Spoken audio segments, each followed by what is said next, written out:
Good evening, everybody. And this show tonight is going to be hard and impactful. It's Mm. definitely going to be one that's going to have some graphic details. Wording, details.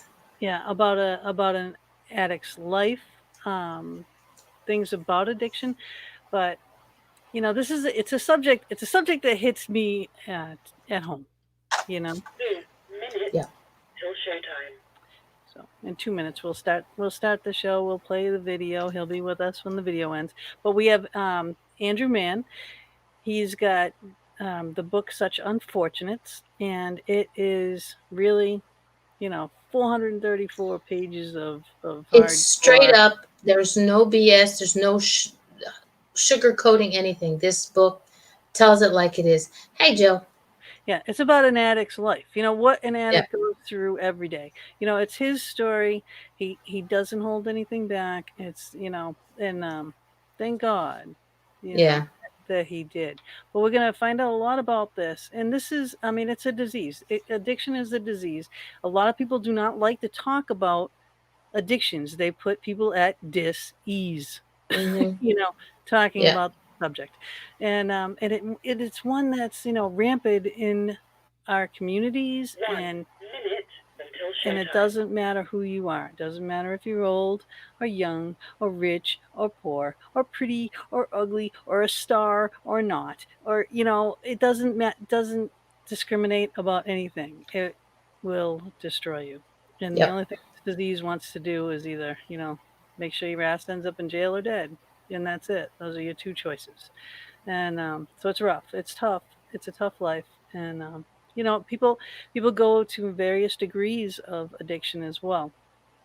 Like Andrew went a very rough route.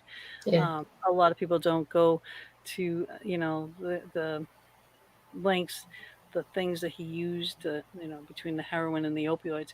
But a lot of doctors are causing these situations to happen by There's prescribing oxys to people. there's You a know, drug company that's paying back millions. Seconds.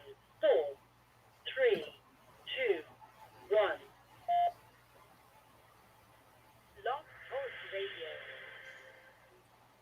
Good evening, everybody. I am Gina B, and the place to be is here with me and Mama D every Thursday evening from 8 to 10 p.m. Eastern Standard Time, right here in the Fox Den.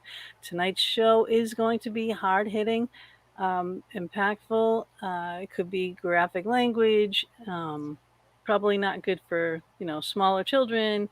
Uh, we're going to be talking about the disease of addiction and one man's horrible journey that he had. His life went from, oh my goodness. You know what? I'm not even going to tell you right now. I'm going One to hell play. of a roller coaster. Absolutely. And thank God he's with us, right? And I'm going to play a video that tells you a little bit about him. When the video ends, he will be with us and we will start the show. And don't forget to share. It's an important show. Good evening and welcome to the Fox Den. Joining us tonight is Andrew Mann. He lives in Bergen County, New Jersey, with his wife, 2 stepchildren, 2 dogs, and 3 cats. He is part owner of a solar energy business. He enjoys surfing, writing and reading, exercising, boxing, MMA, anything to do with outside. He is the author of the book Such Unfortunates. It is his true story of overcoming an abusive childhood filled with bullying and sexual abuse and drug addiction, which almost took his life. He wishes for people to read his book and help him pass the word along to those in need. His story can help save so many lives. He is also trying to start a foundation to help addicts, animals, and abused children. As a recovering addict, he spends his time helping other addicts by going to rehabs, jails, and detoxes to speak, as well as other venues like here in the Fox Den. He hopes to start his own rehab where he can help addicts like himself overcome their addiction using animal therapy. Welcome, Andrew, and we really look forward to hearing your story.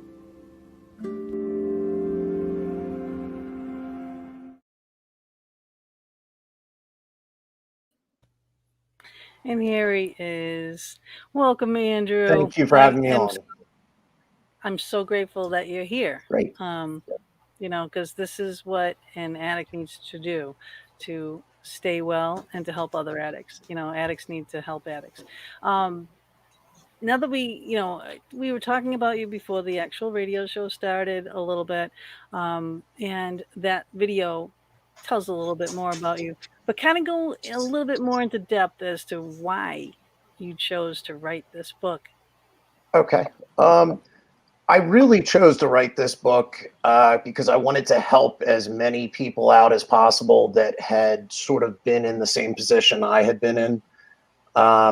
When I had gone through treatment, I'm sort of hearing another thing in the background. I hope it's not coming through to you guys. Is it by any chance? No. Okay. Just wanted to make sure it's. Let me see if something on my end that's going through. I'm just going to turn it down for a second there. Cancel. But I had gone through a treatment center, and I had learned that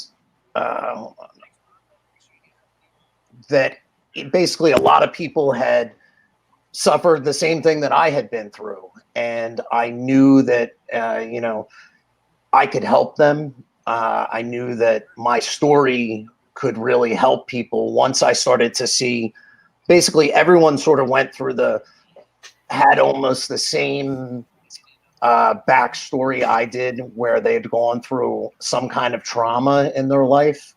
And I was able to, it was more that I could relate when everyone told a story, I could relate to something they were saying.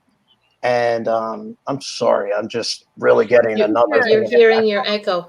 Yeah, I'm hearing another. Let me see if I can just turn this down for 1 second. I'm sorry about that. I don't know why I've got something else playing in the background of this. I don't know if I have any. I'm looking on my computer to make sure something else isn't up. It's almost like the speaker and your headphones are on. Yeah, I'm trying to real quick here. Sorry about that, ladies. Oh, that's all right. Okay. Well, you're figuring that out. Everybody, can you still hear me right now? Yes. Yep, you sound. Okay, I'm just turning it down because I can't. I'm trying not to hear that in the background because it's kind of distracting me from that. It's weird. I don't think I have anything else up. This is a strange part that it's playing. Is it doing it? Yeah, it's like I'm listening to two different things coming up here. Try to just unplug your headphones and try to. Yeah, let me see if that makes a difference there. Yeah. You'll hear me through this? How did that all get? Yeah. Yeah, that's here in the background. I grew up in a very abusive. The weirdest thing. You're hearing.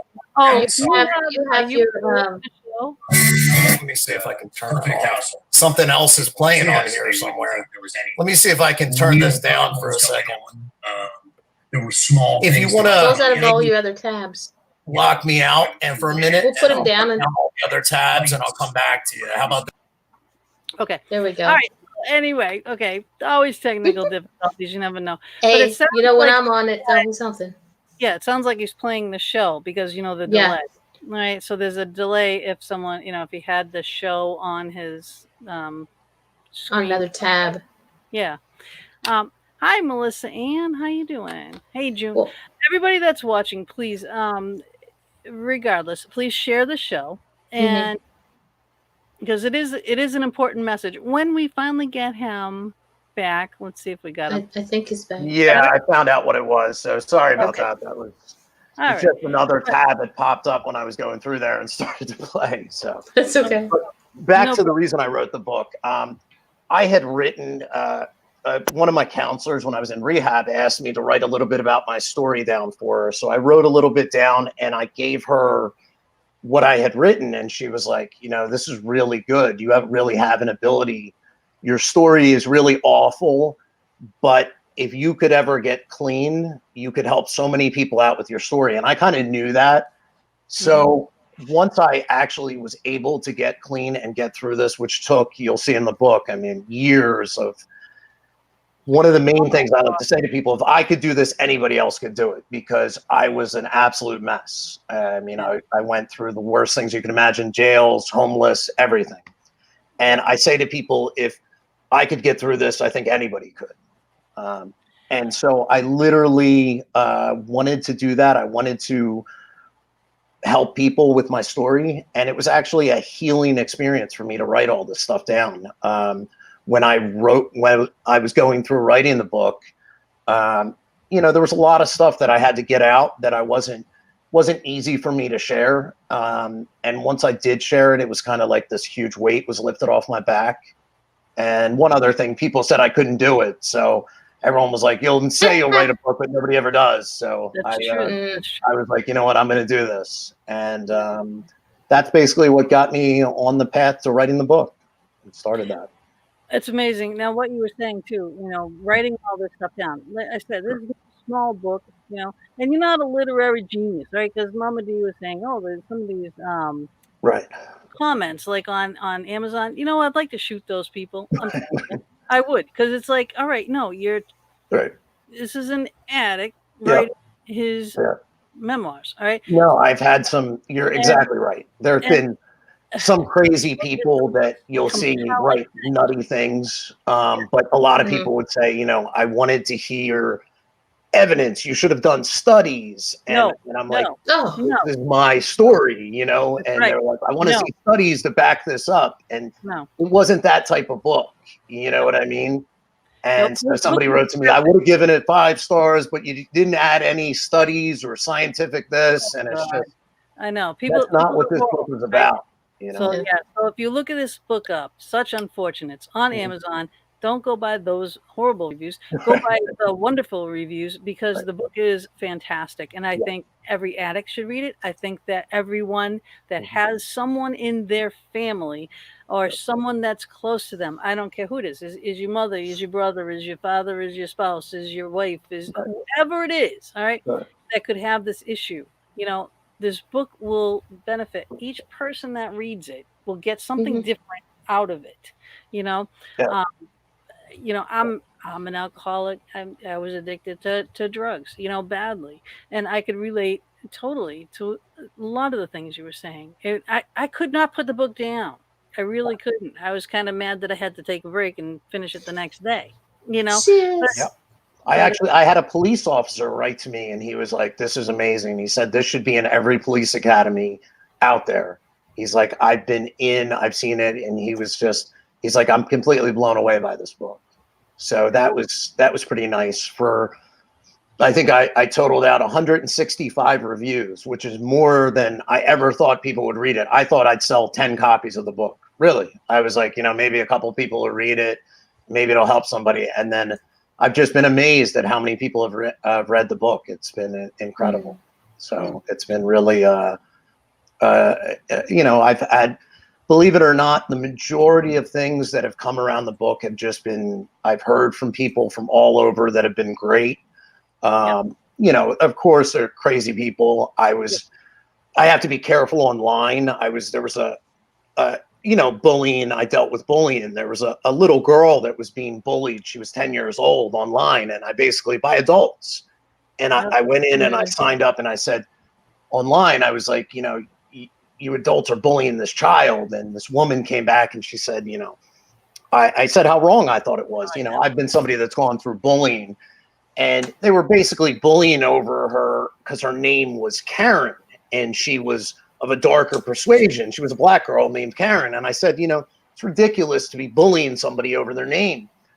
And I said, as adults, you should know better than this. And this woman claimed to be a doctor. And I said, I really think the AMA should know, you're bullying a child, that could have effect on her. And she said, oh, the child should basically have thicker skin. Well, I guess this woman took such offense to that she actually told her friends that I made a racist comment to her. And the next day I see on my book, this man's a racist, don't buy his book. When I was sticking up for a child. And so that's the kind of thing so I have to be aware that now that my book's out there, if I say something, it can come back. But overwhelming, the majority of people I've dealt with have been, I had a girl tell me she was going to commit suicide until she read my book. And then she was like, now it's been such, she's like, I feel I can actually get past this now. If you could beat this, I could get past this. And hearing that was that was amazing to me. Literally went through hell. You talk about, holy crap. I mean, you're lucky to be alive, Yes. let alone just to have, broken the addiction cycle. Right. And I tell you, I was like gunning for you all these times that you were starting to get clean. I was like, oh, it's gonna be it, and I'm going, you know. Yeah. And then it Yeah, would be Gina like, yells at books. I Yeah. do. So, All right. no, a review came in today. The lady gave me 5 stars, but she said I got 2 reviews and both of them were 5 stars, so I was happy with that. She said I couldn't stop crying, but she said at the end I had so much overwhelming joy. Yeah. And so I thought it was really nice. So, Yeah. but she did. That wasn't really the story is there's some very sad parts. I tried to put as much humor in it. I sort of use that as a defense mechanism, but I wanted to sort of deflect some of the parts with humor because at some point it was so negative that you just almost had to laugh. People would say, again, but I it know. really, it puts you in the mind of what an addict's like and what addiction is. You totally do. Yeah. You totally do, because you run through every day. All right, so do this. Sure. Here you are. No, I don't want to jump there yet. Okay. All right. Let me get the next question out. All right. Slow your roll. Yeah, As my friend would say, slow your roll, child. Let's go to the beginning. Let's get to the beginning. Okay. Andrew, how did your addiction begin? My addiction began, I grew up in a very abusive household. I did. I had a mother who was very ill, mentally ill. I honestly believe her father is where that started. I don't know that for a fact, but I believe my mother was abused by her father. And instead of getting help for that, my mom sort of passed that on to her children. And as a male child, your mother is supposed to be your real. If you don't have a mother that's tender and sweet and loving, it really does some severe damage to you. So I was a damaged child. My mother, it was a very sick relationship between my mother and I. To the point, the book gets into it. She was just a very abusive mother in every way you can imagine. And so if people want to get more into that, they need to get your book and they need to read the book, and they'll know exactly what type of person that your mother was. Correct. And on the outside, the problem was we had money. And so from the outside, a lot of things that probably, if we weren't money kind of shielded, I think if we were not as financially well off, somebody would have stepped in and said, there were very strange things going on at young ages. Even when I was in preschool, I was sort of sexually coming on to my teachers, as a 6-year-old child, which somebody would have said, well, something is going on wrong there. And like, why is this child being like that? But instead it was, there's something wrong with the child, not anything else is going on. And so then it was, I had a learning disability, and then I was just a bad child. And when you're abused as a child, the abuse in the sexual way didn't come through my father, but my father was a very angry man. And he was just an unbelievably angry man. He was at all times angry. It just was, and it's a shame because he did have a sweet side to him, but his anger was just like something you have never, it was like walking on eggshells wherever you were. And I guess my father and my mother were both sick. And so sick people really gravitate towards each other. Hurt people. Right. Exactly. And I gotta just interrupt you for one quick second. Robin is saying addiction is a family disease, and the family needs to be involved just as much as the addict. All right, that's true for a lot of the cases. This case, no. This case, the family is the beginning of the disease, and for him to be away from the family is the only thing that's going to help him. Yes, I believe that she's right in a lot of cases. What she said is exactly right. The family needs to get involved to be there to help them out. Exactly, Robin. But in my case, it was your family was the trigger. I had a brother that I don't blame my brother for being, my brother was awful. He really was. He was probably the worst brother you could imagine. And I don't blame him. I blame my mother and I blame my father. I think my brother was abused just like I was. And I think that gave him this sick, he was sort of in love with my mother and he saw me as an obstacle.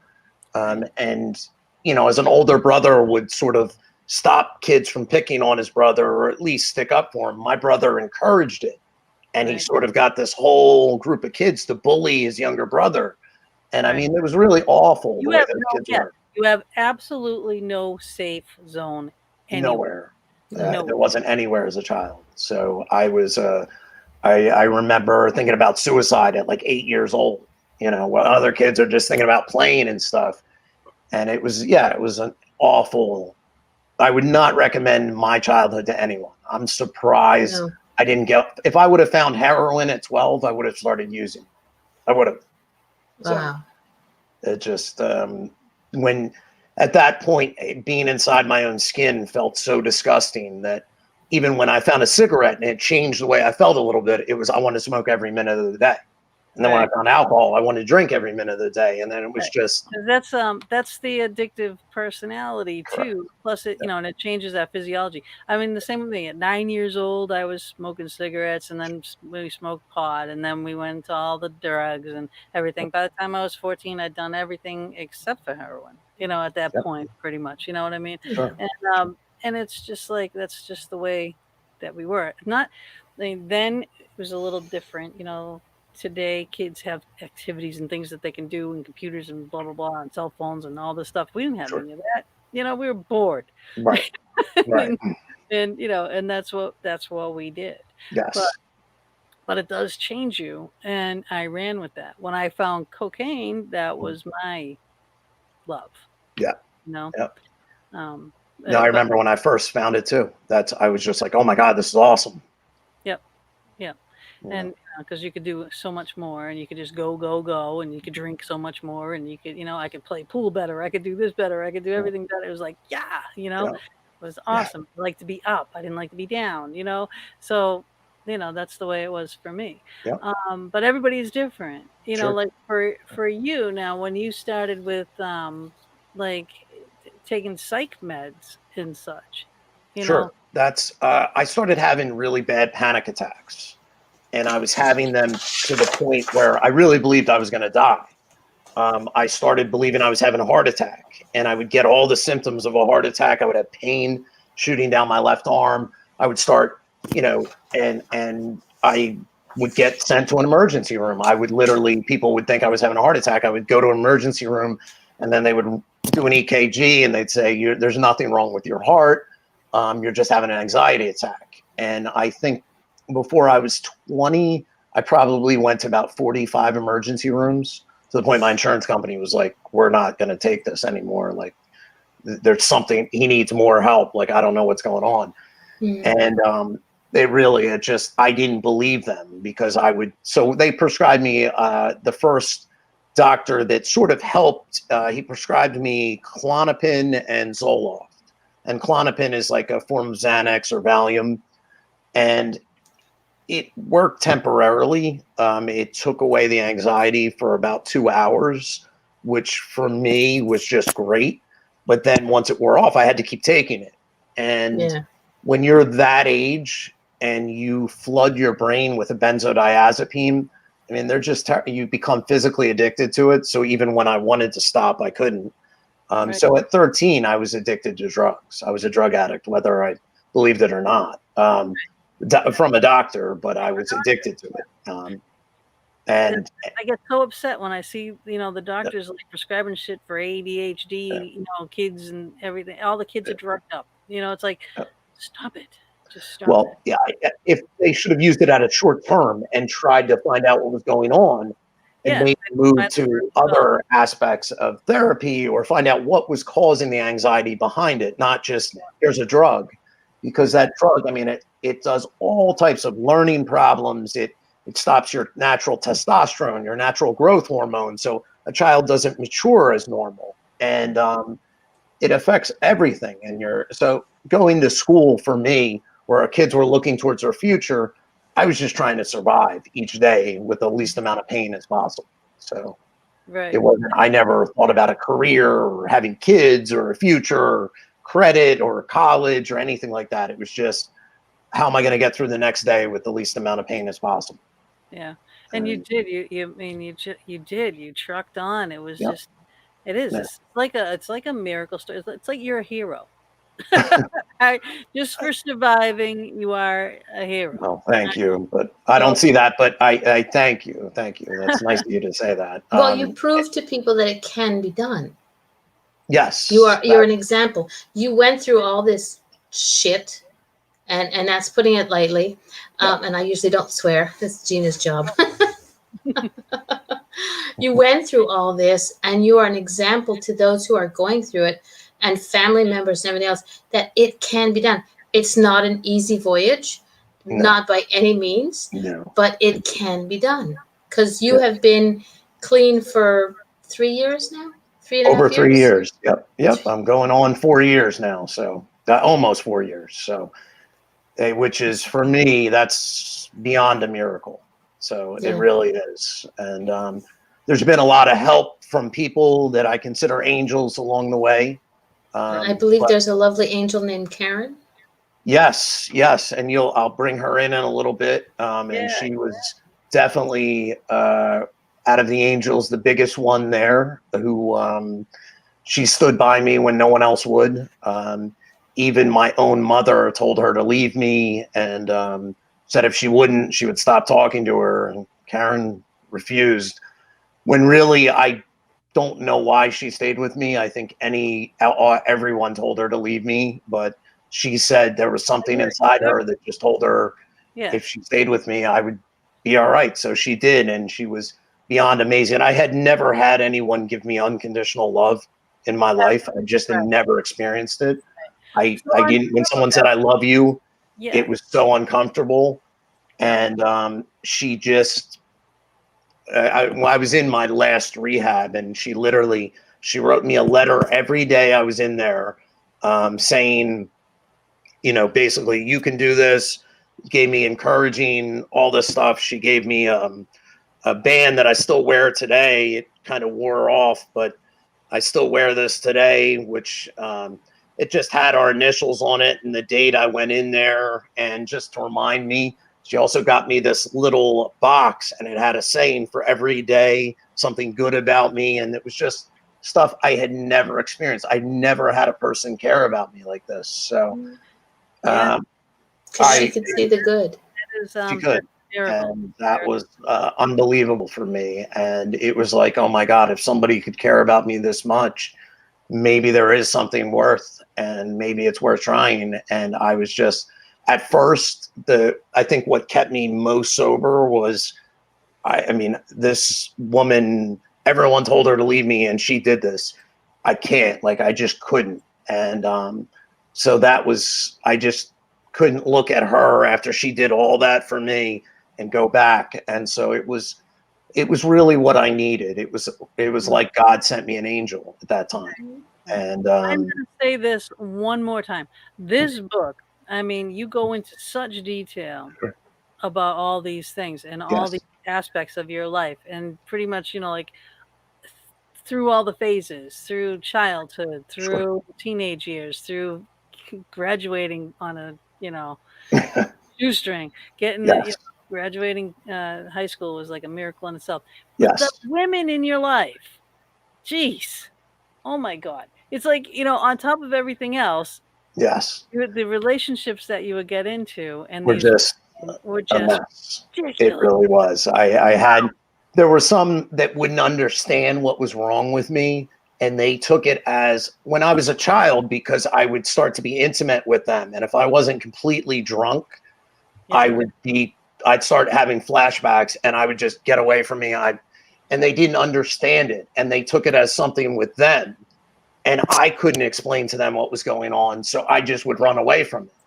And once I started associating them with the abuse, I couldn't have anything to do with it. And the only way I could be intimate at that time in my life was being completely drunk. That was the only way. I mean, it was the only way possible. I couldn't go out with someone and be like normal people were doing, just sober. It just wouldn't work.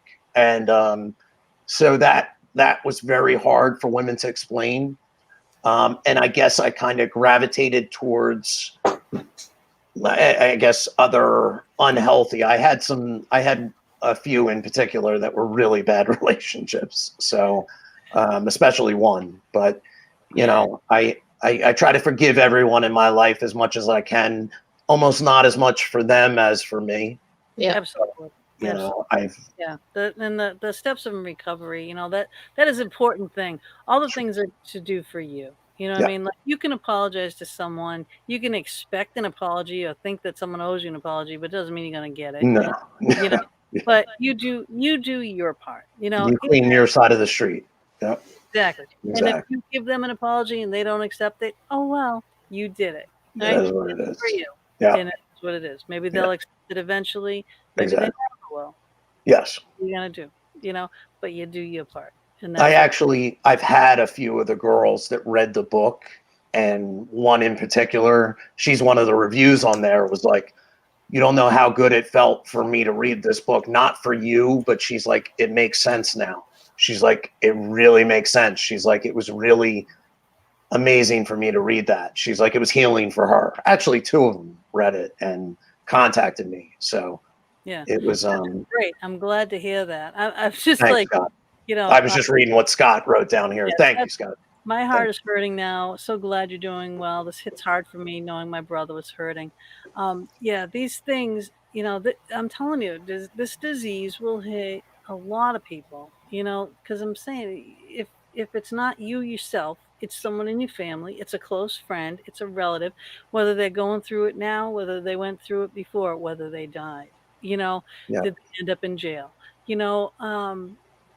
if they keep doing the rehab thing and the vicious cycle, because some of the rehabs are good and some of them suck. Exactly. Can I just detour and not go too far? The rehab. Now you have an idea. You have a passion that you would like to speak about that one. I do. Absolutely. Mm-hmm. I want to start my own rehab, and I want it to be a rehab and an animal shelter. I have, and that people, what are you talking about? I know animals can help people in addiction. I know they can. Addiction is such a selfish disease, and if you have to take care of an animal, it teaches you to be unselfish, and the love you can get back from that animal can be so healing.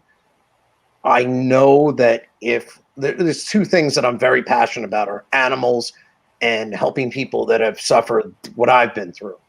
And so I would like to start a place that I'd like it to be that anyone could go. I'd like it to be run on donations. So I wouldn't have to say, do you have this much money to get in here? If you needed help, you could just come there. Mm-hmm.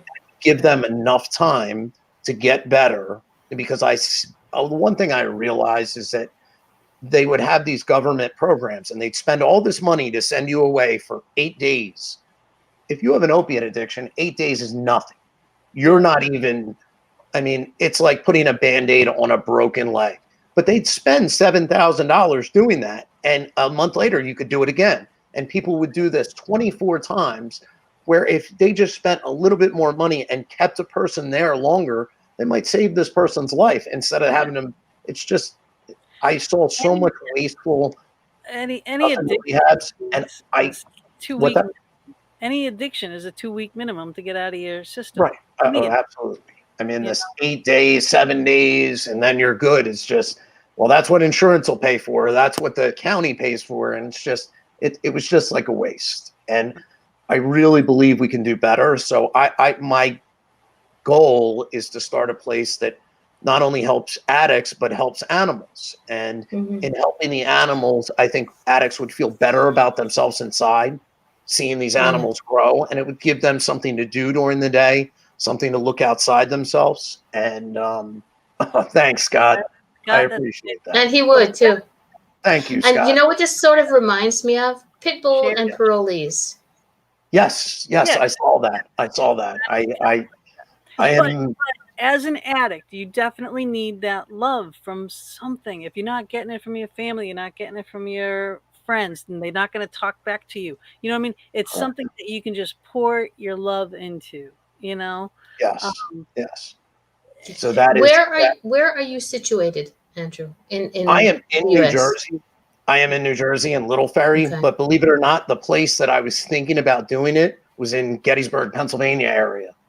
I was thinking that was Damn, we know far enough Gettysburg. away from everywhere, and I love it out there. So that was my idea of, I think you could find land cheap enough to start a place out there, and I could even start it small, and then I could grow through it. So that is my goal, and I would, because I see all these animals, especially in the Manhattan shelter, they're putting puppies to sleep, and I just, they could be so much more useful. I would take these animals in. I would not say no to them. And I'm hoping that if I could do that in one state, I know I could help people. And what I would do is what I strongly believe with addiction. If someone is an addict, the, the drugs, it's great to get them off the drugs. That's terrific.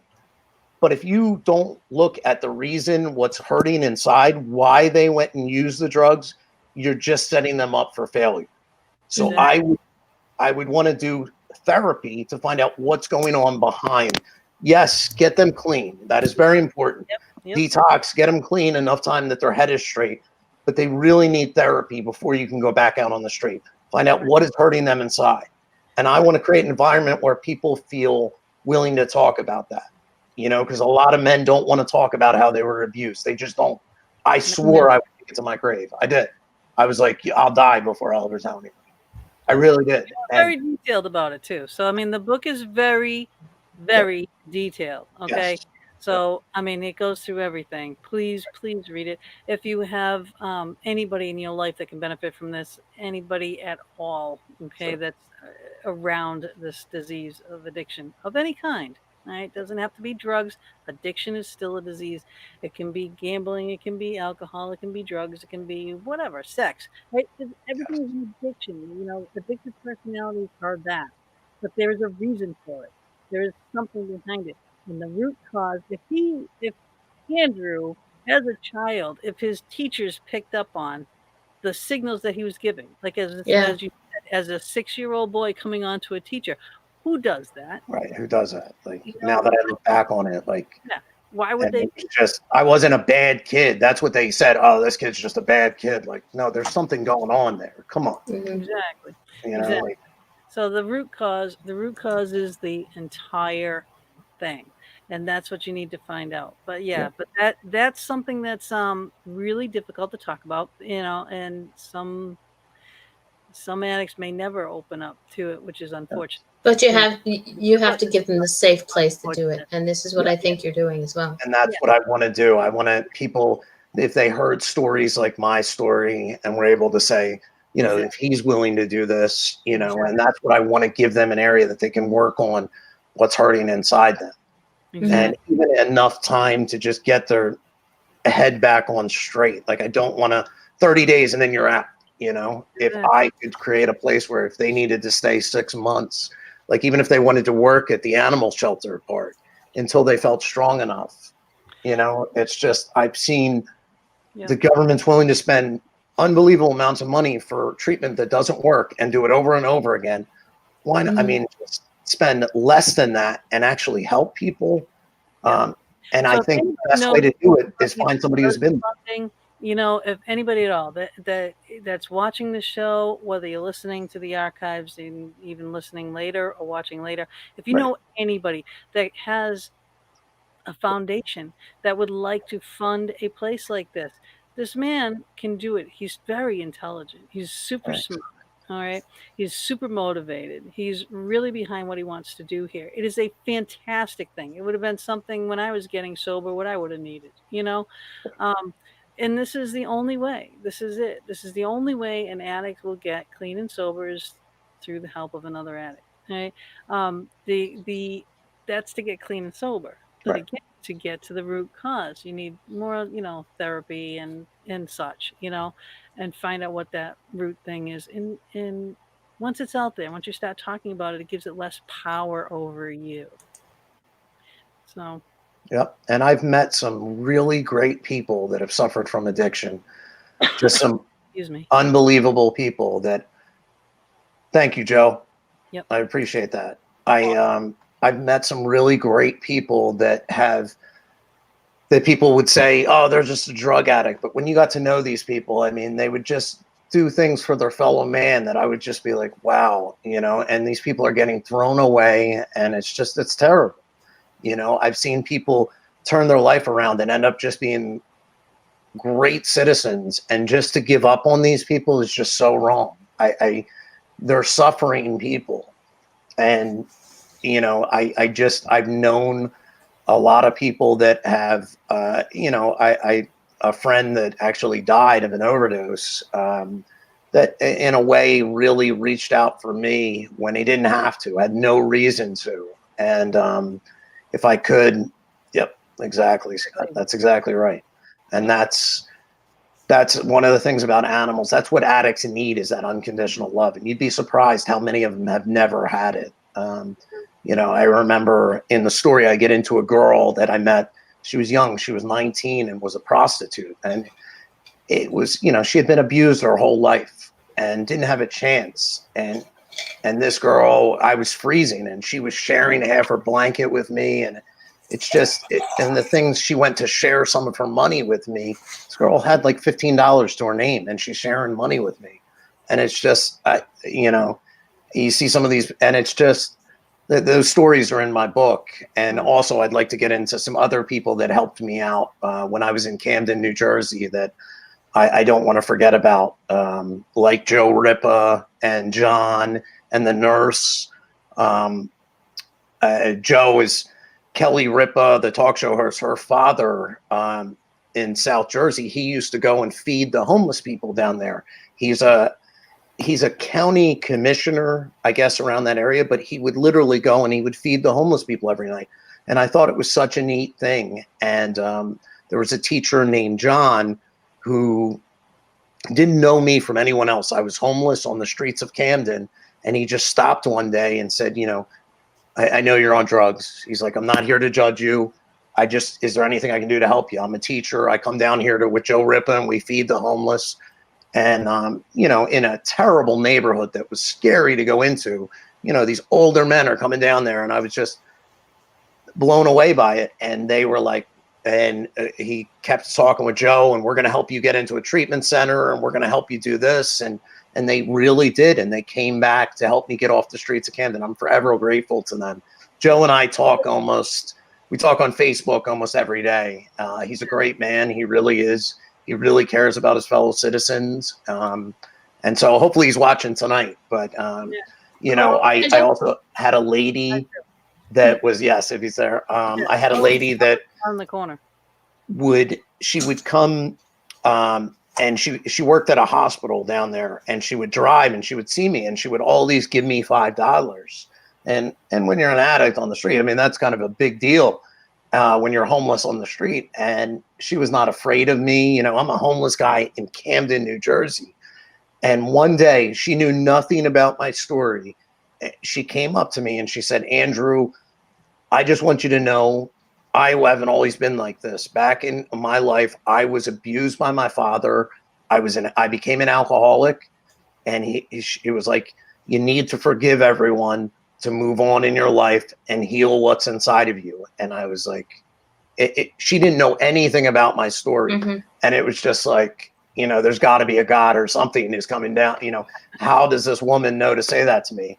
And I also had another gentleman, his name was Paul, who, would come by, and he would go out to this restaurant with his friend, and they would see me when they would drive through Camden. He lived in Philadelphia. And he would stop, and he would give me money almost every day. And when it was raining, he'd bring me a jacket. And these are people I never forgot. And once I got my life together, I made sure I mentioned him in the book. And I just actually sent Paul a hardcover copy. So I've been, I've always wanted to mention them because they were all like angels to me. And like I said, these people knew me from no one, and they still looked out for me. And I will sing their praises till the day I die, because they're great people. And I just, I love them to death. I would do anything for them. So that's, whatever they needed, I would be there in a minute. So okay. Jody Del Vecchio in the chat room said, Yep. That's what we do with Hope for Recovery in Bridgeport, Connecticut. Feed the people under the bridge and try to get them off the street. That's awesome, Jody. That's really awesome of you. And it's great that there's people like you, Jody. Thank Scott, you, Scott. about your book. Thank you. Don't forget, when you finish reading it, Scott, give him a review, a 5-star review on Amazon. Yeah, and make sure your brother gets it. Just make sure your brother gets the book. And it's important. It's very important. But now let's kind of back this up a little bit, though, because I want to go from how you went to actually sticking that needle into your arm, going from all the pills that you were taking, and correct. How much of these pills that you were taking too, the immunity that you were getting. It was unbelievable. The first time I went to a detox and told the doctor, he didn't believe me. Nowadays they would believe me, but this was the opiate crisis really hadn't hit yet. Purdue hadn't started incentivizing doctors to prescribe this stuff yet. Financially, they were giving them a financial incentive. They just got sued for $8 billion and settled. And they're paying it out. Yeah. Yeah. How do you feel about that one? Do you think it's gonna help? It depends who gets the money. There's a lot of lives that are ruined. There's a lot of people that are dead. There's a lot of suffering. There's a lot of people that are in jail. Well, here's my thing. Can you get in on that and use that money, whatever they're paying out? Can that go towards your dream? If I could, I would only put it toward that. I wouldn't use it for anything. Myself. I would put it toward the rehab if I could. A lawyer contacted me about it, and I kind of thought of that as like blood money, and so I didn't go for it. But now, if I could use it for the rehab, I would definitely do that. I would take Purdue's money and use it for that.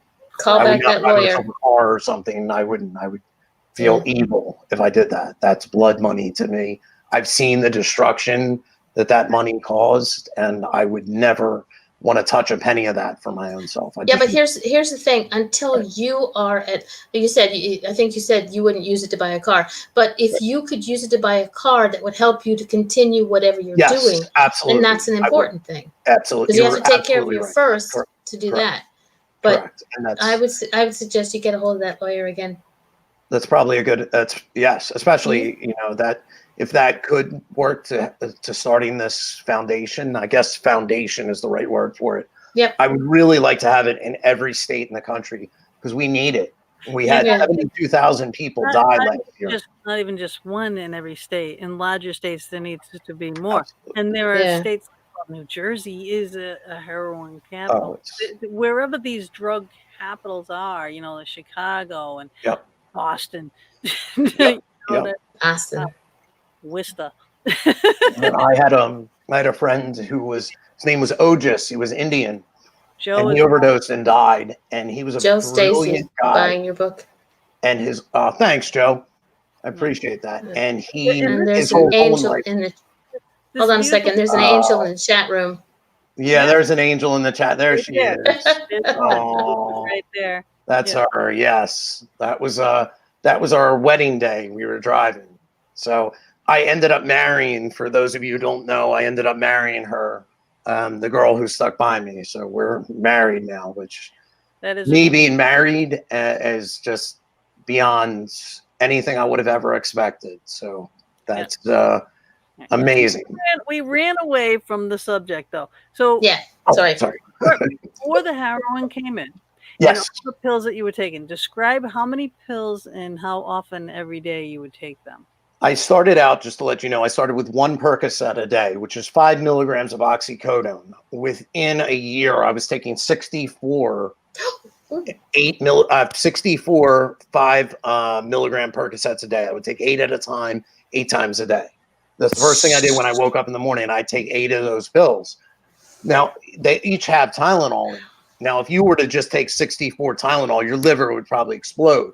And so I asked the doctor about that. I said, how was I doing that? And he said, well, you didn't just take them all the first day. I said, no. He said, you build up your liver actually builds up enzymes to fight off the Tylenol. So if I just went and took 64 right now, I'd probably die from the Tylenol. But Damn. you become so, your opiates, your body becomes so used to them. And for me, I always feel like I had a messed up endorphin system. Like, say a normal person feels this is where their level is. I always feel I was down here. So when I took the opiates, instead of being really high, I just kind of felt a little bit better than what normal people felt like. I could like move around, and I actually, thanks, Joe. Joe Stacy in the chat room says this world needs more people like this man now more than ever. Very, very true. That's really nice of him to say that, and I really appreciate that. So I would take 64, but then I got onto OxyContin, which is what Purdue started, I guess, pushing around. And they came in 80 milligram tablets, and I got up to taking 12 of those a day, every day. So there's 16 5 milligram Percocets in that. So that would be 188 a day. 188 Percocets every day is what I was taking. Is that insane? You can imagine when I tried to stop taking them, I explained what the withdrawal was like. Right. To the point, it was so bad that I took a hammer and broke my hand just to get opiates to get away from the withdrawal. They didn't even give you enough after you broke. I know. It was so bad. Oh gosh, it was nothing. I'm telling you, the stories in this book will break your heart, and you'll be like, you're gunning for them, and it's just not. It was a rough ride. It was a lifetime movie. What it really truly is. It should be. It should be. Yeah. I do believe it could help people. I really do. I know it could. I know it will. I absolutely 100% know it will. I mean, I wish I could get it out. I wish I had some big backing and could get it to everyone. I would give it to everyone free. If I really could, if I could just give them $1 million books, I would give it to everyone. Mm-hmm. I know that if people, because a lot of people read it and they're like, oh, you know what? I didn't even think of that. And that's why they use. And they're like, maybe they aren't such terrible people. And maybe there is a way to fix them. Because people just think, oh, one day I just got up and had a great life and then just said, you know what? I'm going to go use drugs and screw everything. And it's just not that way. Right. It just, that's not the reality behind it. And that's not what I saw out there. I'd be lying if I said that. They aren't these terrible people. There are a lot of great people that have just been through hell in their life, that if some people had been through a quarter of what they had been through, would probably jump off a bridge, you know? They would have hung themselves long before, you know? So you just didn't have a choice. You really kind of didn't. You know, you had this a horrible childhood, right? Yes. You got no safe zone. You got nothing to do but try to escape in yourself, you know? So you found this, and the doctor prescribed this for you. And then it gets more and more and more and more. So now you get to the point where you're taking all of this. How did you end up finding heroin or actually doing heroin? Well, you tried snorting heroin at first, or the first time was you had the tar heroin, so you couldn't snort it. So I couldn't. Yeah, I was in Las Vegas. I was too scared because I guess tar heroin makes people have these huge abscesses, and I met these people in Las Vegas, and I was in withdrawal, so I was almost willing to do anything at this point except to use a needle. And I was like, what do you expect me to do with this? And they're like, shoot it. And I'm like, what? No, because they had these big abscesses all over their bodies that they would get from that. Right. Thank you, Doris. Yep. Doris in the chat room says, with this foundation, you could save so many human lives and animals. Yes. Thank you for having the courage to share your life story. Thank you, Doris. I really appreciate that. Yeah. Mm-hmm. Yep. And that's without people noticing it, I wouldn't be able to do that. So without people like her noticing it, it takes us all. So thank you. But yeah, when I know, and then I was just like, I was too afraid to do it. And then sick part is I would look back on that and I would be like, damn, I can't believe I didn't do it. You know, I could have gotten out of that withdrawal but I'm glad I didn't do the black tar. But eventually what happens is OxyContin gets too expensive. Even movie stars end up homeless when they're spending that much money. It's got too expensive. They're spending $80 for a pill, and some places are more than that. So you can imagine that's $1,000 a day habit.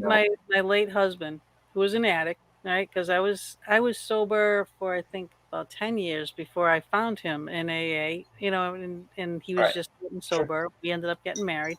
But I mean, he was a drug addict and an alcoholic. He gets into a car accident, and and the doctor knows this. And what does the doctor prescribe? Oxys. Yeah. What happened? He gets addicted to oxys. Thanks. The doctor cuts him off the oxys. He's out biting him on the street. They were $100 a pill. I'm like, really? That's insane. It's insane. It really is. It really is. And I have and then you find heroin. Then I find heroin. And heroin had this horrible name, and it was like, no, I would never do that. And then once I did it, I'm like, it's not that different from what they're prescribing. It really isn't. The effects, it's a little more dirty, if that makes any sense, but it's along the same, you're dealing with the same kind of addiction as what you're being prescribed. And that's why someone says, oh, well, you're just taking Oxycontin from a doctor and they're actually doing heroin. It's really not that much of a difference. It's the same thing. And then I eventually, it got to the point where everyone around me was shooting it. And one day I just gave in and I closed my eyes and said, just do it to me, because people were saying I'm wasting it, and it was just, I had to be pretty low at that point because I swore I'd never do a needle. And I thought I would never do that. I wasn't one of those addicts, one of the real addicts. Right. And then once I did a needle and felt that, it was over, I didn't want to go back and do anything else. It was, was it that much of a difference? I am like so far removed from this. Is it that much of a difference from snorting it to shooting it? Oh God. There is something, you get a rush. You get a rush that's kind of like a roller coaster feel. And the whole euphoria and stuff, it comes either way. But the rush doesn't come unless you shoot it. And you kind of get addicted to that rush, if that makes sense, just the beginning rush. And that starts to die away. And then I started mixing cocaine in it. And I would have to do cocaine and heroin together, which they call speedball, which is really like putting a bullet in a gun and playing Russian roulette, because one speeds your heart up, one slows your heart down. It's what James Belushi and Chris Farley died. I was going to say, a lot of the stars died doing speedballs. Yeah, it's just terrible for you. And but at that point in my life, I was homeless, and I'd almost froze to death a couple times out on the street, and death didn't really seem like a bad option. I was still afraid of it. I'd had a dream that you get put in a pizza oven when you die, and you burn for eternity, and so it kind of scared me to death. So I'm kind of claustrophobic. And just the idea of that was so scary to me that it really prevented me from suicide a couple times that I think I probably would have done it. So that was almost a good thing. Yeah. But now you didn't go right from being, like this addict to homeless. You know what I mean? It's like there was a lot of things that happened. And in the book, you go through a lot of things that happened. And you actually had a car for a while, Yeah, I had a Mercedes. So. Yeah, and someone stole it, and you know what I mean, and crashed it, and then eventually you got like then you were really homeless after you lost the last car. Yep, you were really homeless, But then you kept finding all these people. Now, if you're in Philly or Camden or wherever you were, right? Describe a typical day from the morning. What do you do when you wake up? Like if you're sleeping in an abandoned, you get up and you do what? The second you wake up, you either will get high or you have to get money to get high. And it's just, they call it a wake up. Without it, you can't function. So heroin it's great if you can go to sleep and save heroin for the morning. If not, it's like waking up in the biggest panic. It's like waking up and having a gun put to your head. Get up, get money now. You'll wake up ill. You'll feel like you're gonna just defecate, vomit. The sickness starts hitting you, and it's like a race against time. You'll be sweating. You'll be nervous. I gotta run, and that was every day waking up like that. And so once you get your heroin, you either get enough money or you have it from the night before. Then it's all about making money in Camden to make enough drugs to stay high enough to forget you're actually homeless and get through the day. That's all that it becomes. So your day is either spent, and there's many ways. They scrap, they steal from stores, they beg for money, or you walk people into drug sets that are coming down to buy. Like, people will come down and say, will you walk with me? They're coming to get drugs, and they will give you some of their drugs. And you take them to the best spot. And you basically, when you use heroin, it's good to have somebody with you so you don't overdose and die. So that was another thing, that if you do overdose, I'm going to call the cops or get you help that way. And so that was, and believe it or not, in Camden, you could stay high all day without any money. It's just that many people getting drugs. It was like a drug addict's paradise. Right. In a way. It's still a miserable, awful existence. And dangerous. Living out there is dangerous. White boy walking. I'm sorry, what? The dangerous part of the white boy walking. Oh, yeah. It's, if you would get, I think I had almost 30 tickets, and they consider it a code 3W, walking while white in Camden. The cops would pull you over and say, what the hell are you doing here? I know you're not drunk. And eventually the cops would get to know you, and they would be like, you're not dead yet, really, basically. And some of them were very nice. I can't talk all bad about them. I got stopped by this cop this one time, and he came up. He's like, do you have anything on you? And he was all angry. And I said, yeah, I've got a needle right here. And he was like, I respect that.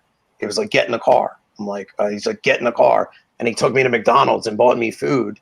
Didn't do anything. And it was like, he wouldn't shake my hand, but he had a female partner with him. And she was like, this guy is an asshole to everybody. And I'm his partner. He was like, something about you, I guess, because you were honest with him, and he bought me food. And you could see he looked sad that I was out there, because at one point, I think I got down to 111 pounds, and I'm at like 185 right now. So you can imagine me at 111 pounds.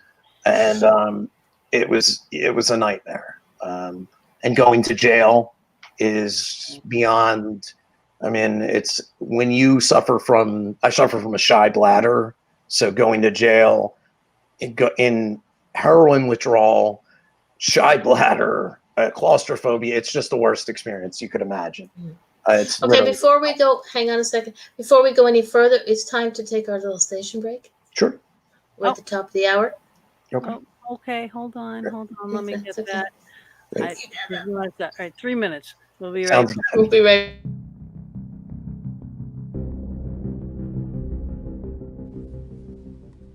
The Fox Den is now proudly sponsored by Vortex Ghost Gear, one of the leading fabricators of paranormal equipment. Bob Christopher is the founder and creator of Vortex Ghost Gear. He has decades of investigating, starting with his team at NEPA, and as lead in the popular local TV show Ghost Detectives, he has experience of how spirits could be seen or heard.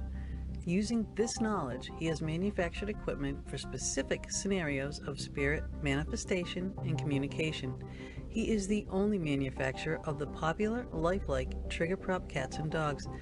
Using proximity meters wired to lights and sound, these prove to be highly effective communication devices in the field of study. The HTO, another Vortex exclusive, allowing specific items to be the highlight or trigger of your investigation.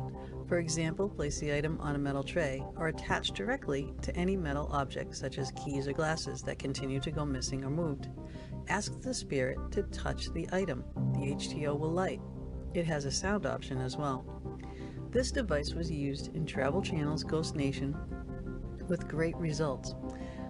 The Dome, a static detector, can be the most useful device in your gear bag. This is to back up the theory that the spirits manifest using static electricity. Using several, you can track a spirit, for example, walking down a hallway, setting off each as it passes. The Geophone detects vibrations. This is another way to track movement. If a claim is footsteps in the hallway or stairwell, set the sensitivity and place the device in that area.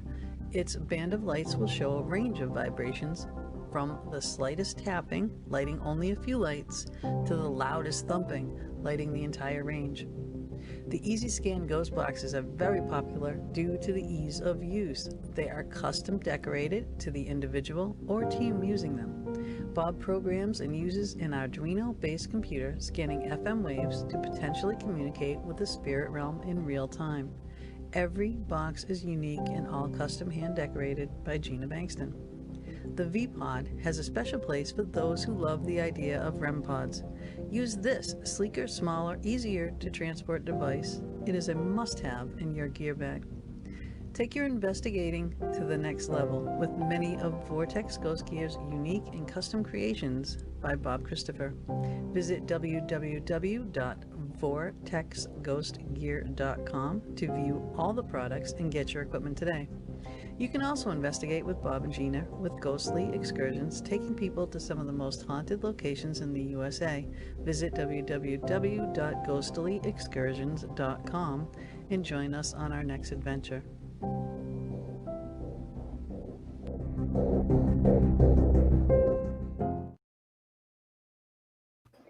Yep. Oh, there they are.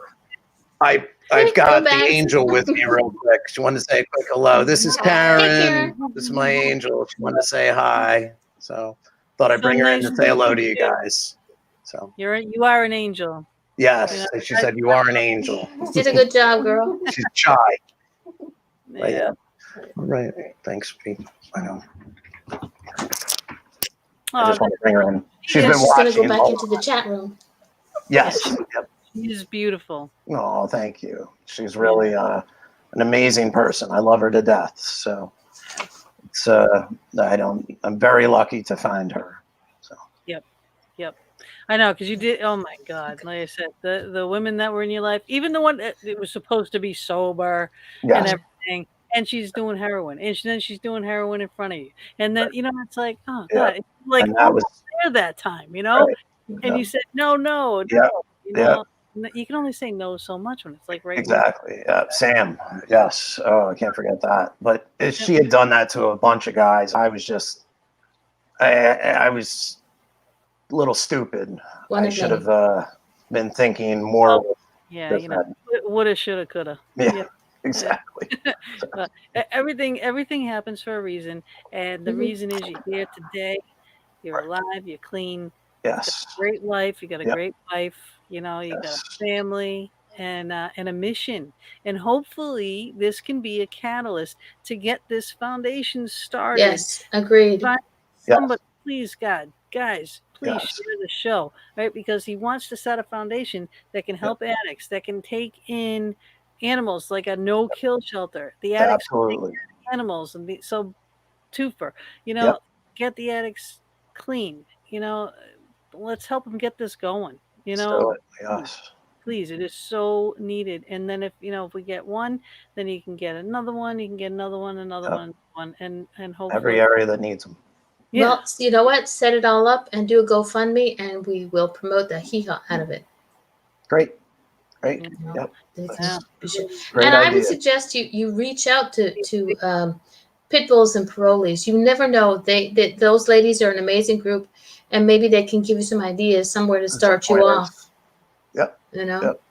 Yep. I was hoping that something sort of like the way Karen came into my life and the people that helped me out. I was hoping I run into another angel that says, because I'd like to be people's angel, and I'd like to be some animals' angel.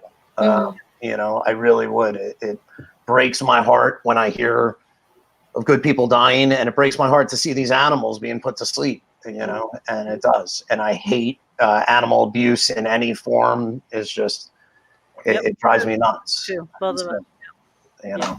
Majority of our friends are like that as well, and we love our animals. I love them. They're just they're such a great thing in my life. And we have a hard time saying no to taking them in. So. But you've gone through a whirlwind in actually a short amount of time.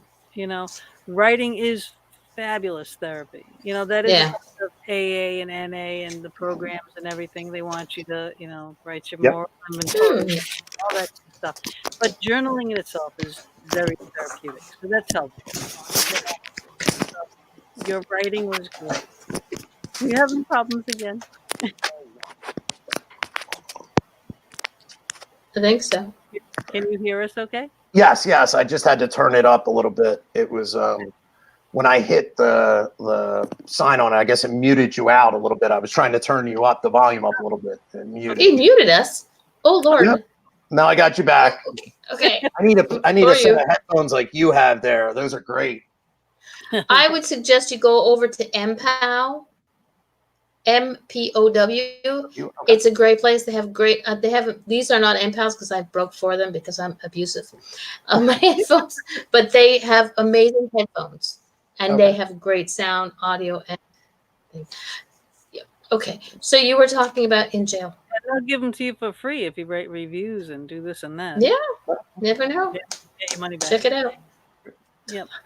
But guys, if anybody that you know that's watching that wants to call in, we have call-in numbers that are down in the corner there, the 818-431-8214 number or 713-955-0384. If you want to ask Andrew a question, Go right ahead.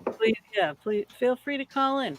And this is this show is as much for everybody as it is, this is helping Andrew. You know, because this is how, again, like an addict stays clean, is talking, communicating, and getting the thing out there and being brutally honest. And I'll tell you, that's what he is. So before the break, we were talking about jail. And again, like I was reading the book, I could relate to so many things. Again, I can relate to the jail. I had to go to jail for cocaine. It took a year of my life away, and talk about degrading. And especially if you have a shy bladder, because you're in. There's no privacy. None. There's no privacy in jail. There is, and especially like I could tell you all about the women. The jail for the women. You go into the 23-hour-a-day lockup in a room with 4 bunk beds and a toilet in the middle of the room. Yeah. I didn't poop for freaking I don't even know how long. Too long. It made me sick because I could. Yep. And then you go from there into a huge, it's like a warehouse, and it's just a bunch of bunk beds in a big huge room with foot lockers at the end that you got to watch. But the bathrooms are shower stalls. There's no curtains. The toilets are all just open things. There's no doors. There's no privacy. They just take it all away from you. And if you have any issues like you do, I do. Since childhood. So. Yeah, you can't go. You can't. And I didn't realize how many people it really does affect a lot of people. So a lot of people have this shy bladder where they have a hard time going. But for me, it was hell. I would, I literally stopped drinking water as much as I could. So being in jail was just not the right place. It wasn't what I needed. I didn't need like a punishment. I needed help with what was going on inside of me. So exactly. And then they put you on methadone, right? While you're in there. But not in jail. Not in jail. Oh, nothing in jail. Nothing. No, they don't do anything. That's one of the really awful things. It would be if they gave you something to wean off would be great because you get nothing. You are literally left with a cement floor withdrawing cold turkey. And it's dangerous. It's deadly. I mean, we had the person in my cell had 2 seizures.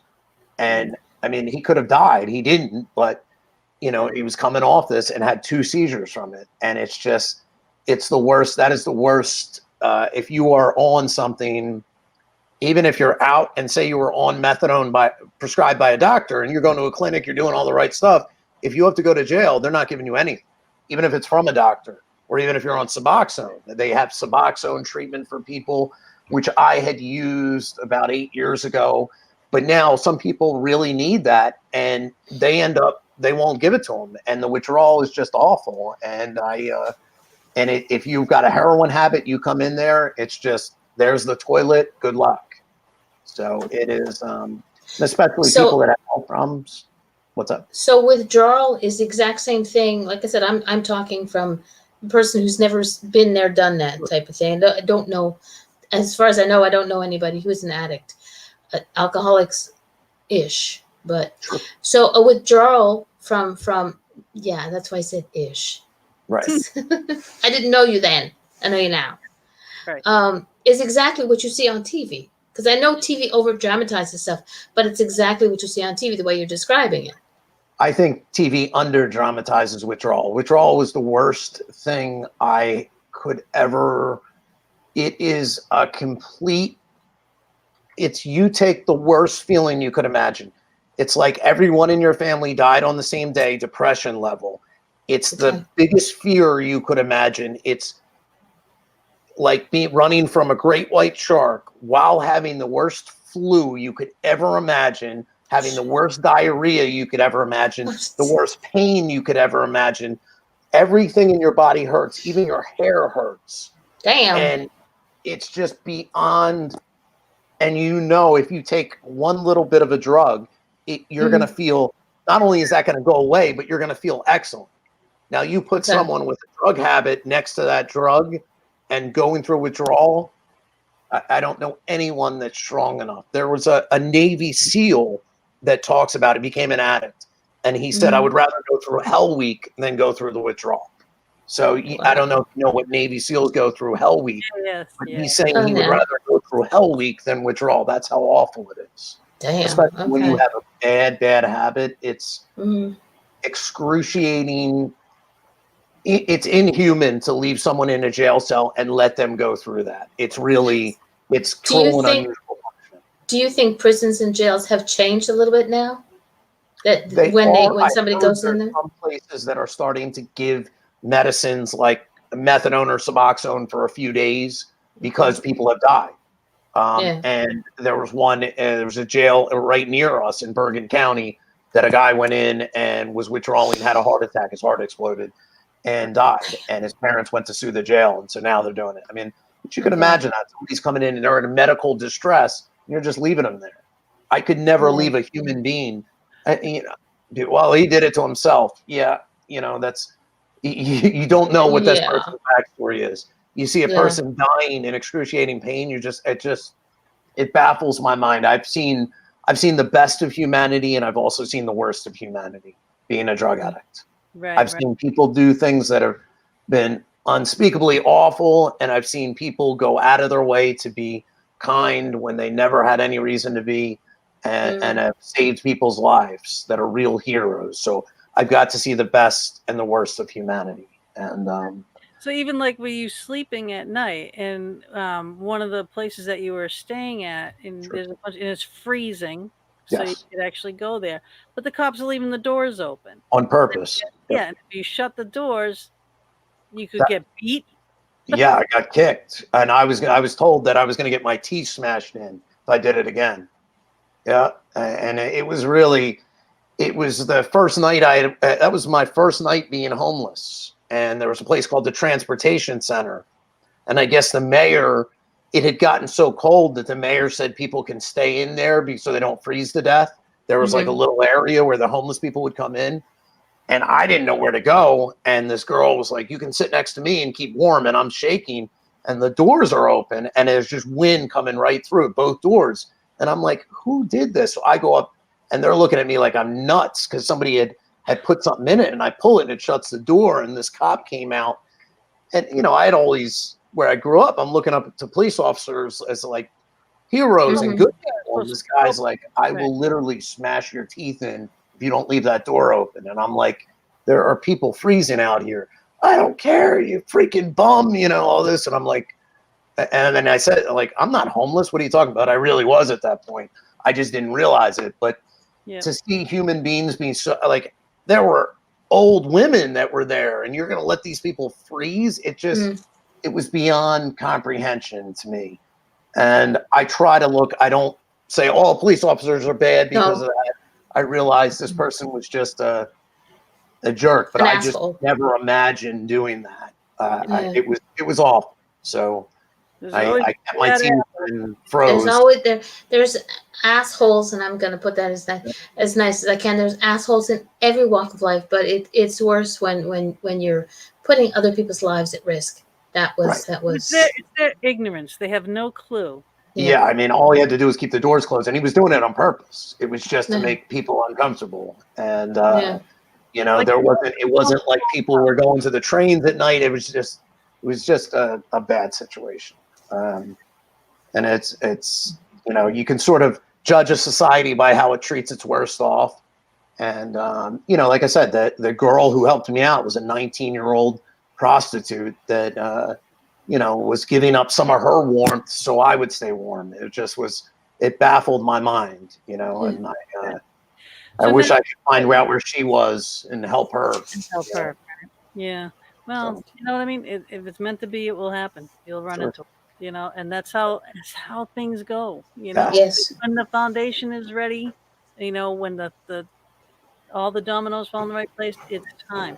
But now you have a little different kind of edge to your story too, is where your family, be it as screwed up as they are, with the money that they had, your mom would hold money over you, you know. Oh, They absolutely. paid Yeah. for some mega rehabs for you. Right. So, Right. like, I grew up poor. We were always poor. We're still poor. Right. You know what I mean? You know, whatever it is. But I didn't have those luxuries, you know. Right. But you did go to like a 70,000, Yeah, 50,000. I went to Hazelton, Yeah. which is considered like the best place there is. My roommate, his family owned Little Caesars Pizza, the Detroit Red Wings, and the Detroit Tigers. Wow. He's dead right now. He was a great guy. His name was Ron, and he couldn't beat his addiction. But you know, we became sort of close in there, and I wasn't ready at that point. And Hazelton was a 30-day rehab, and I think it would have been almost more at that point, especially aimed at I guess alcohol would have been better. The drugs, I was probably one of the only people that was there that was really just for drugs, and I was the youngest person there, and I really didn't take it seriously. It was my first rehab, and you know, it was just okay. This was supposed to be the best place, and I was so anxious because I had been on Klonopin and Xanax for, at this point, I guess 8 or 9 years straight at such high doses, and they took it away when I went in there. So I was in like a constant state of panic attack that I just couldn't. I didn't really gain much from it, so it was kind of a waste of money, to be honest with you. You weren't ready yet, too. No. I mean, No. that's it. You got to get to that point. Everyone has their bottom, you know. Yep. For me, The it was one thing that I did take from there, going to jail, you know. yep. The one thing I took from there is I had a counselor, and she was kind of a biker woman, and she said something to me that I'll never forget. I went in, and I remember I didn't want to be there, and I saw all these people, and they were all older than me, and they all had like these messed up things. They were dealing with jails, and at this point, I'd never been to jail. You know, I'd never done all these things that they were saying. So I went into her office and I said to her, I said, look, I'm not like these people. I was like, they're all older. They've all done all this their life. They've been, you know, this and that. And I was like, I'm not like them at all. And she looked at me and she said, you know, you're right. And I'm like, awesome. This lady's going to agree with me. She's going to be on the phone. I'll be out of here. She's like, you're the sickest one here. And I was like, she's like, you know, and she was right. And it only taken me till I was 21, and I was there without, you know, and just as bad a shape as some of these people that had at least made it through till 40 or something in their lives. I'm there at 21, and I think she was exactly right. I think I was the sickest one there, and it really stuck with me. It, you know, I thought she was going to be like, oh yeah, you're right, you're not as bad as these people, but she said that to me, and that always kind of, I was like, maybe she's right, but I was like, what? You're crazy, but. She was, in a way, she was right. That's the kind of stuff that I needed to hear. You know, Yeah. when I first got sober, I was getting sober with a really hardcore men's meeting. You know, Yes, you told me about that. Sure. they're not gonna hold punches back on you. You know what I mean? They're gonna tell you straight out how it is. This is what you got to do. This is it. Stop whining. You know, and that's what I need. Cause I'm not a coddler, you know, type of a personality anyway. So I don't, you know, don't do that to me. Also, I get to kick you in the butt if you ever do something stupid like that again. Exactly. Yeah. You just do it just so I can come down there and kick you in the ass. Maybe. Come on, I got to get you down here one way or the other. Not that way. No. Now, Mama D, she just wrote in here in the private chat that we're having back and forth. She pulls cards for people, so she's psychic in her, her way in In these a special way.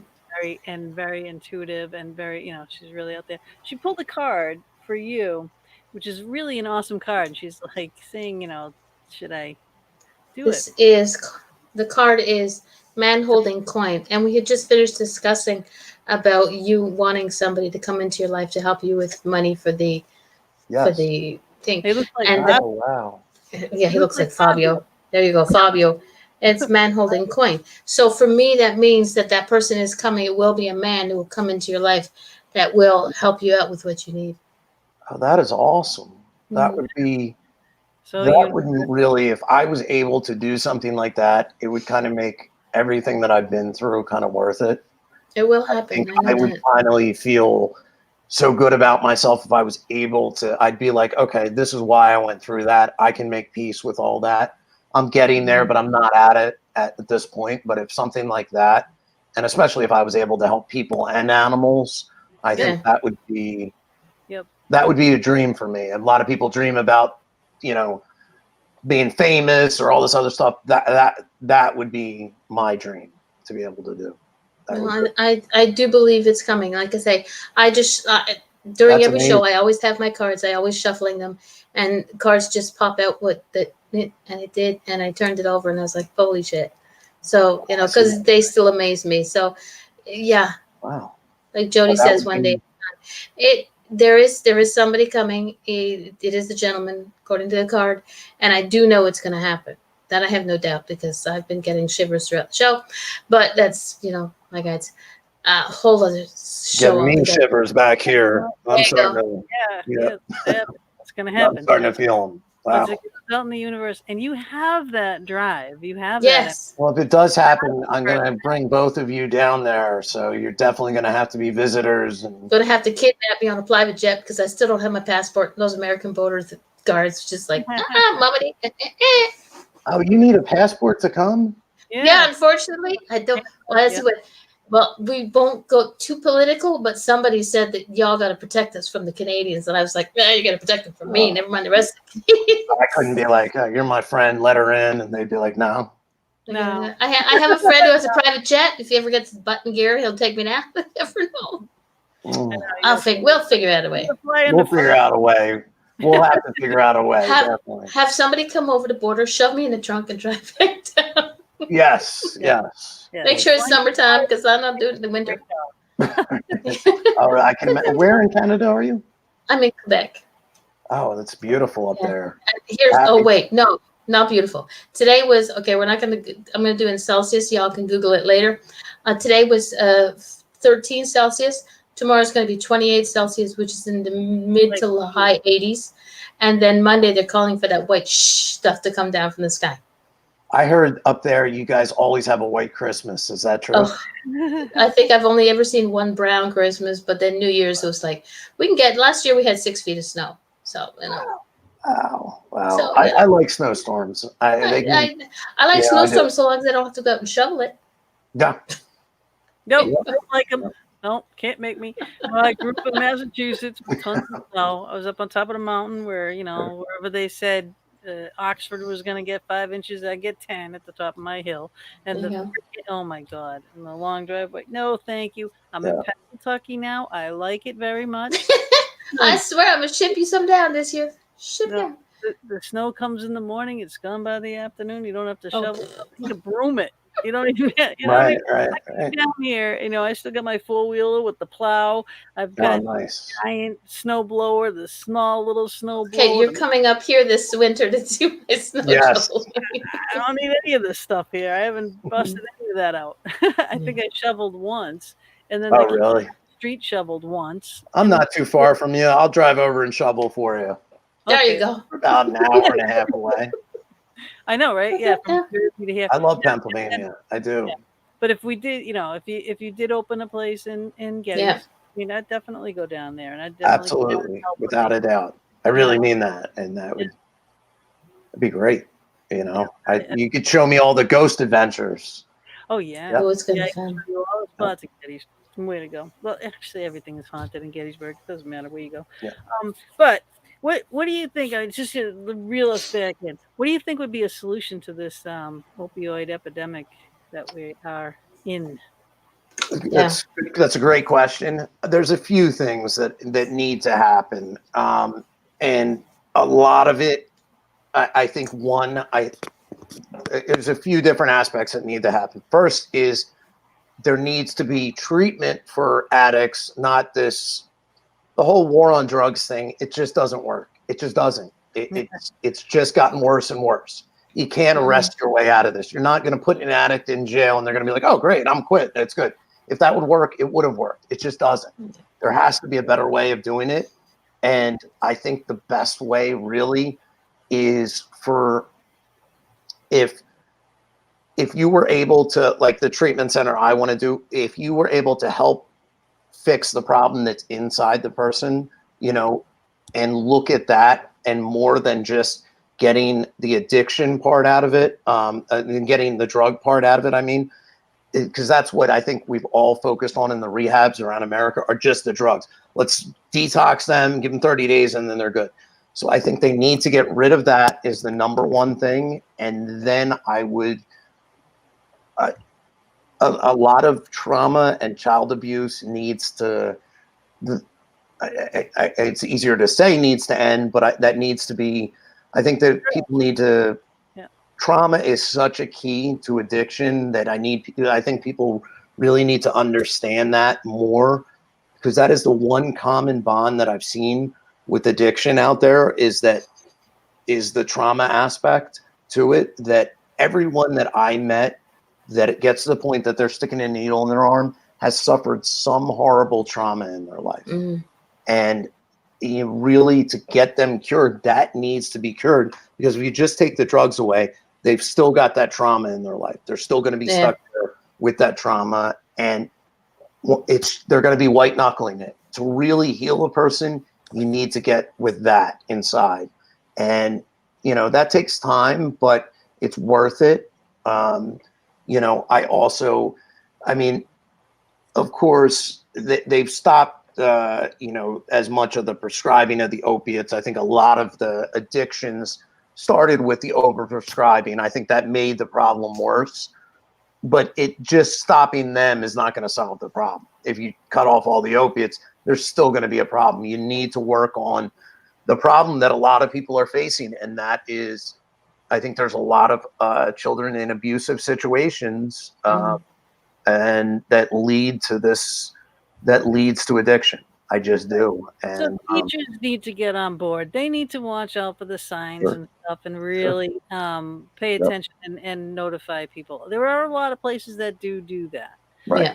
But there needs to be, everybody got to be on guard. Right.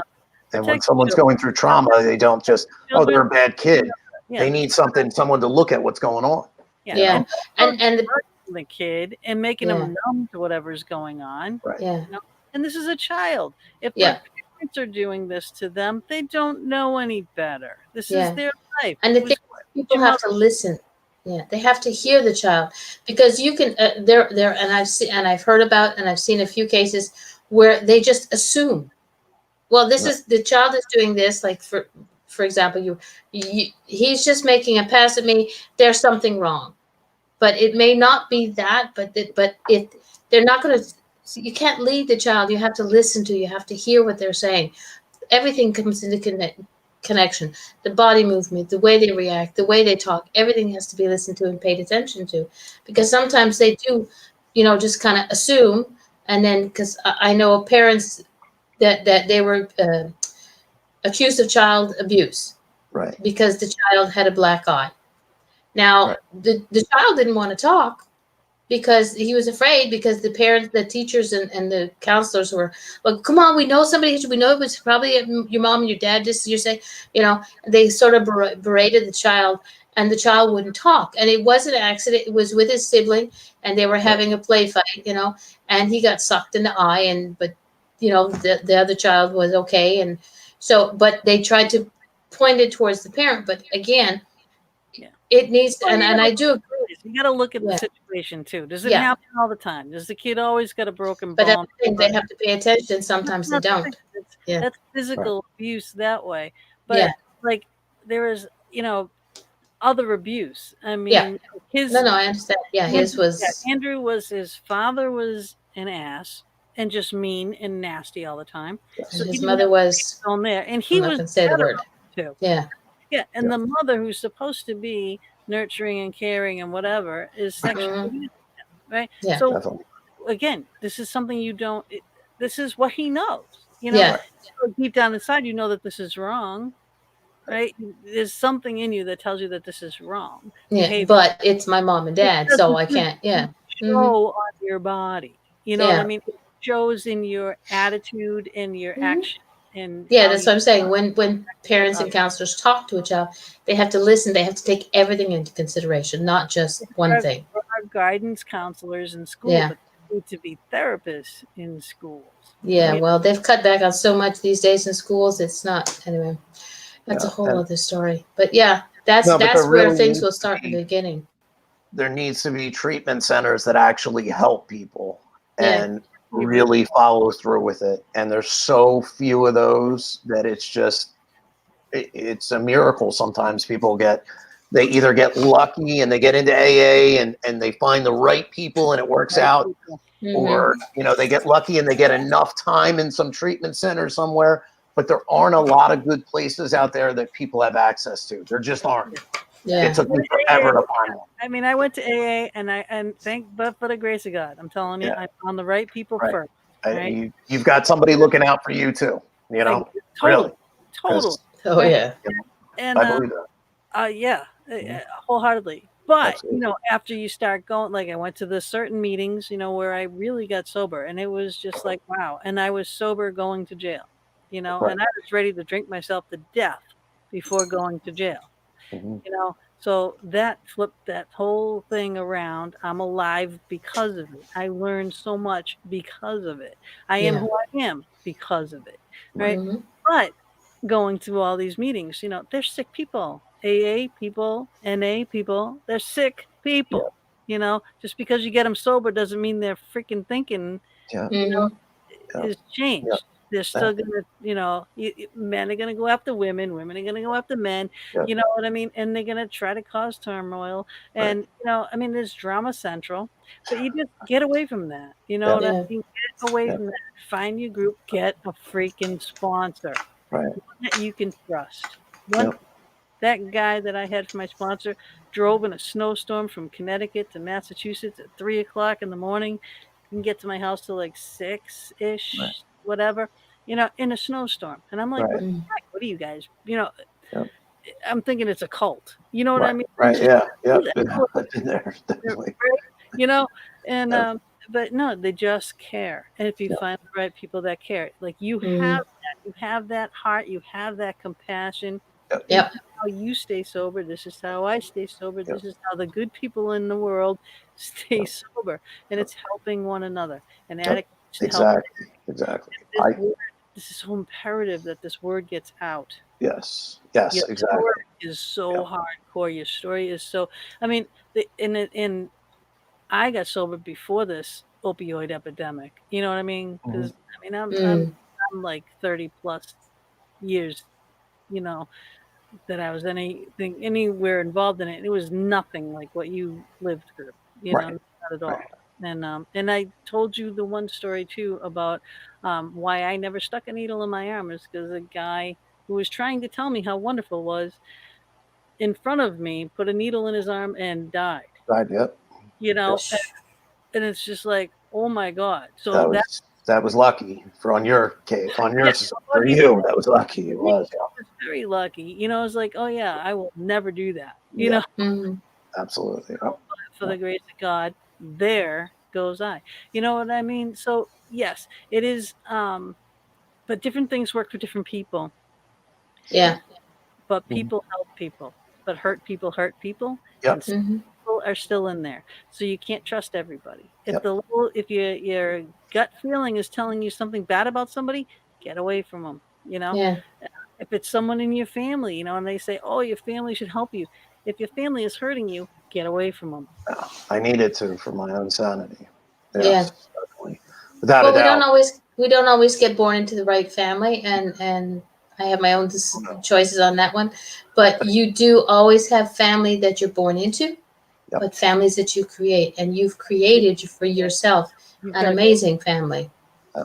That really, and it's been, Yeah. yes, it was a while before I was experiencing love, but it's a great thing. It's necessary. I believe humans need it. When you Okay. haven't had it, you don't really realize what you were missing until you do get it. Mhm. And at first for me, it was almost uncomfortable. Like, what? Love? Like, it just, even to say the word. Yeah. But, and that brings me to another point. Even people that aren't addicts, there are a lot of good people out there that I've noticed that want to help other Mhm. people.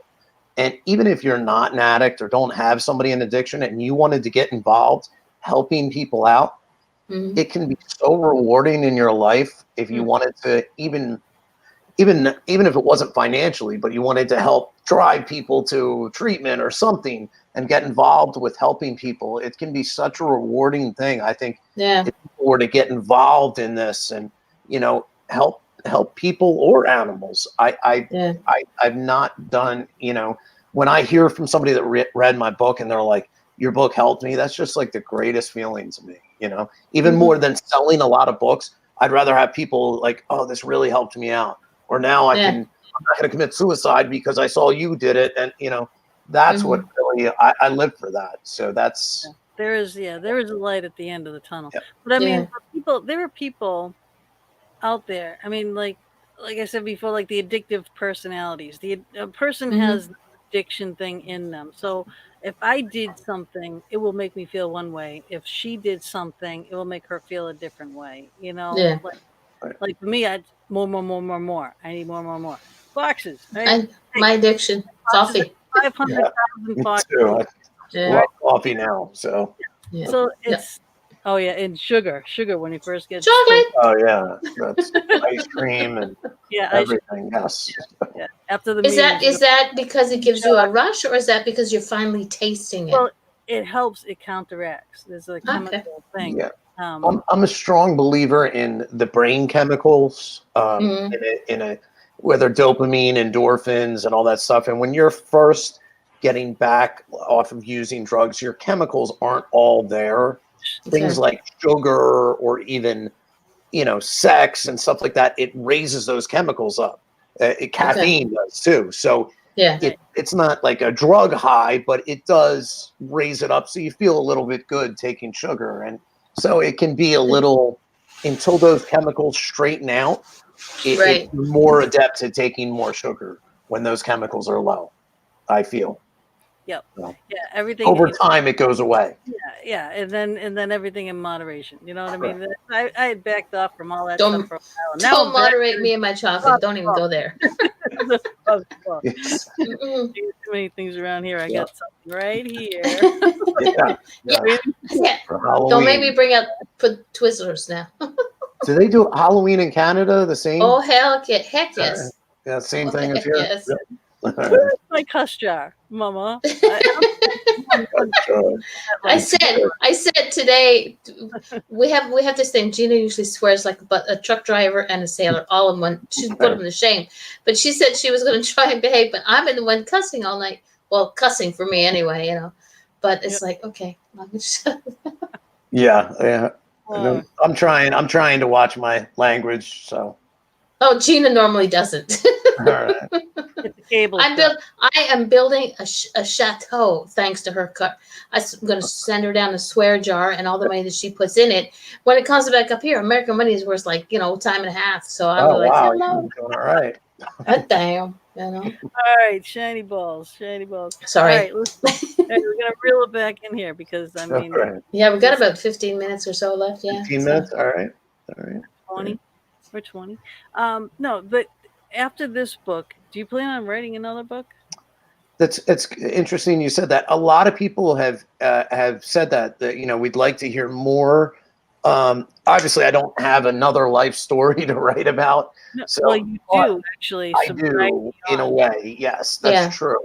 I do have I just don't know if it would be enough to write another book, but I do. Well, it I doesn't just have to be 400 pages.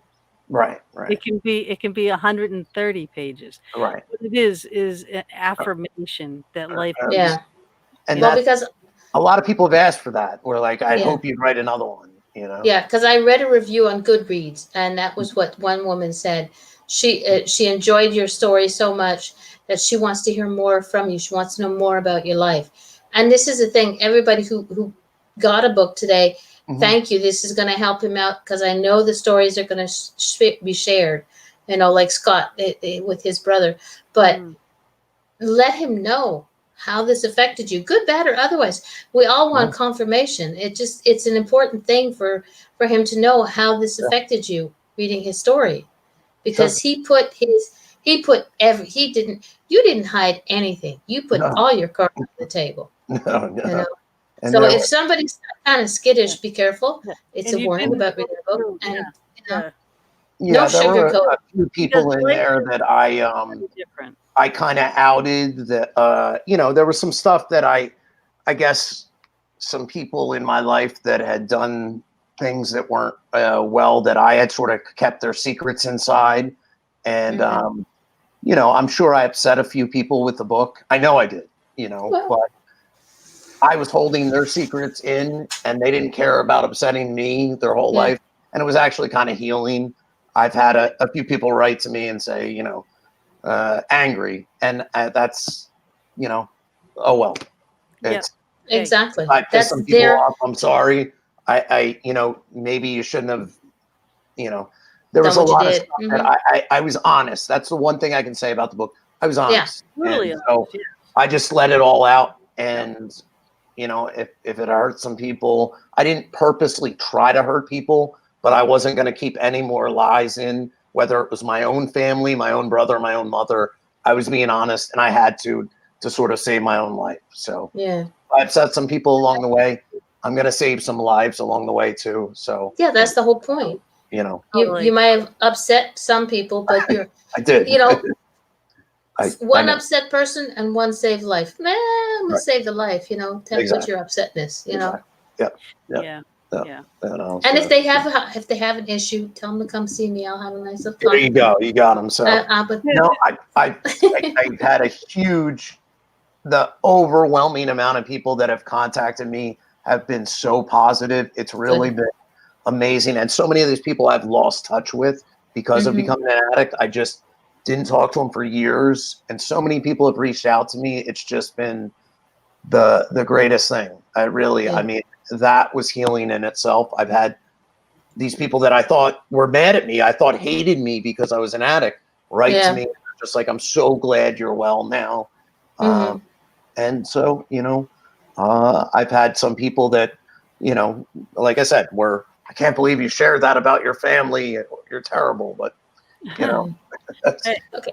For those of you who are listening on the audio version of this, go check out his book. You can buy it on Amazon.com, Amazon.ca for those of us who are in Canada. On Twitter and on Facebook, search him out. There you go. Such Unfortunates. Type that into the search line and you will find him anywhere. It's an amazing story, an amazing man. And I do believe that your rehab puppy and human will eventually come to pass, and I'm looking forward to it. Hold that card. That would be that would be great. I would. Yes, that was great. So you need to. Here's the thing with the way my cards work. You need to start putting things into action. So first thing and foremost is create a name for it. I was going to say Such Unfortunates Foundation, but I don't know if that sounds a little too negative. I like the Such Unfortunates just because it always stuck out to me. But I'm not sure if I want to.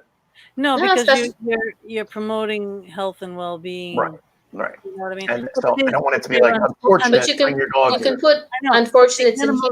Unfortunate, they're in an unfortunate situation. The people are in an unfortunate situation, but I don't. But that's where you start. About that. If you guys have any ideas, we'll think about or it. anybody listening to the show has an idea, that's a really great point. So you have to start. You can't. The universe will send you what you need, but you also have to step up and take the steps towards it. So for me, the first thing I keep hearing is create a title, create a name for it.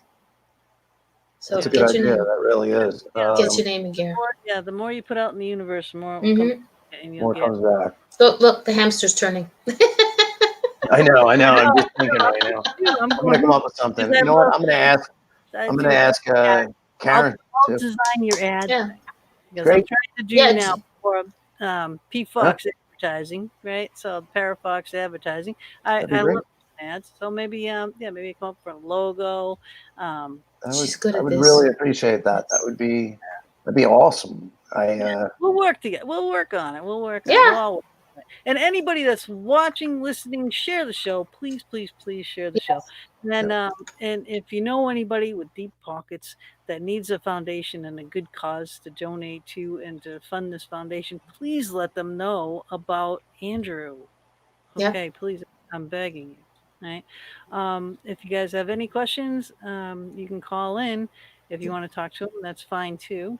The call-in numbers are 818-431-8214 and 713-955-0384.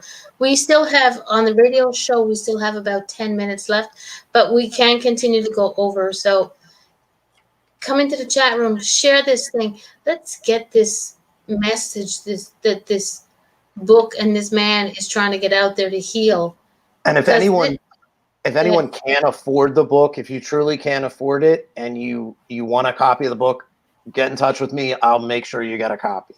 So yeah, just when you send him a message on Facebook, yes, just Facebook. put that you saw his show, you heard the show in the Fox Den, and he'll know that you. Exactly. I'll find a way to get it to you. Definitely. Oh, that's awesome. Yep. What would be the one thing that you would want to tell like someone that's suffering right now? That if I can do this, you can definitely do this. If you had heard my story, you would see that I was as bad as it comes. When I was in rehabs, there'd be people that would come in to speak, and people would be like, "This guy, he's never been where I've been, and he hasn't gone through what I've been through." I've been where you've been. I've been to the three ends of. I've been to jails, institutions. I've died more than once. So there's nowhere that you haven't been that I've been. I was as bad as it comes. I was awful. I did all the terrible things. I was a liar, a thief, everything. I was a terrible person. I was homeless. I basically sold my soul. And if I could get through this and make something of my life, and I'm now helping others, there is no one out there that, no matter how bad you think it is or how bad your situation is, when I went into the last rehab for my last time, I had nothing. There was nothing to look forward to. And now I have a life. And if I could do this, you can do it. Anyone out there, anyone. So just want people to know that. Yep. Because we don't want anybody dying out there. Nope. A lot of us have lost people. I've lost people. Very close to me. Yes, a lot. And, there's every life is an important life. Everyone has something to give, no matter how bad or you think of yourself right now. There's good in everyone. And Yes, there is. I someday I'm going to have a place. And if you're suffering, I don't care if you have the money to pay for it. I'm going to bring you there and help you. So hopefully sooner than later, but, Yes, because there is a life. There's a good life to live. And there are programs too that you can get in if you don't have money, that are out there now. We want to get this really beneficial foundation set up. But, in the meantime, there are good ones, but there are also bad ones. So just look into where you're going. But if you need to just get off the streets, there are places to go. Yeah. And look up AA and NAs, and you can get a lot of information from those people, and call the numbers, the 800 numbers and such. Get in touch with some people, and they will help you. It's imperative, because life will depend on it. And now it's like, look at him.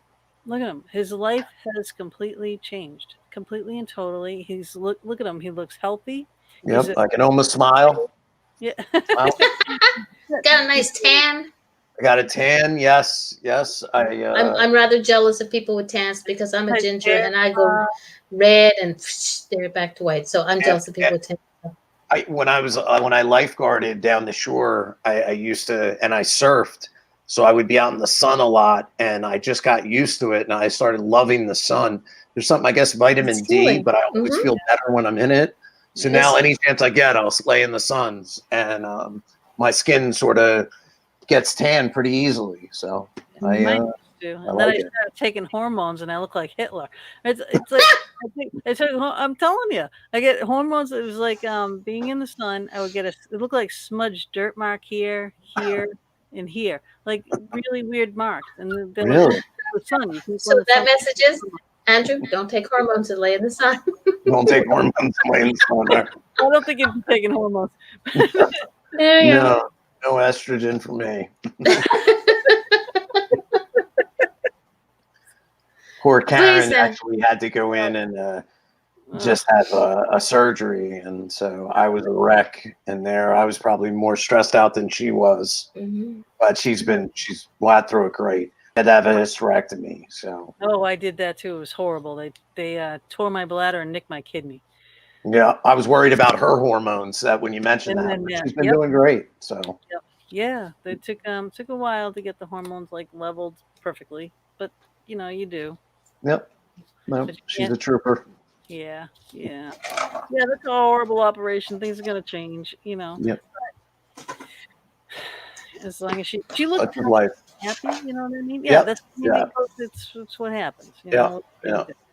This is still, if you see this, she actually got me this teddy bear, and I still have it.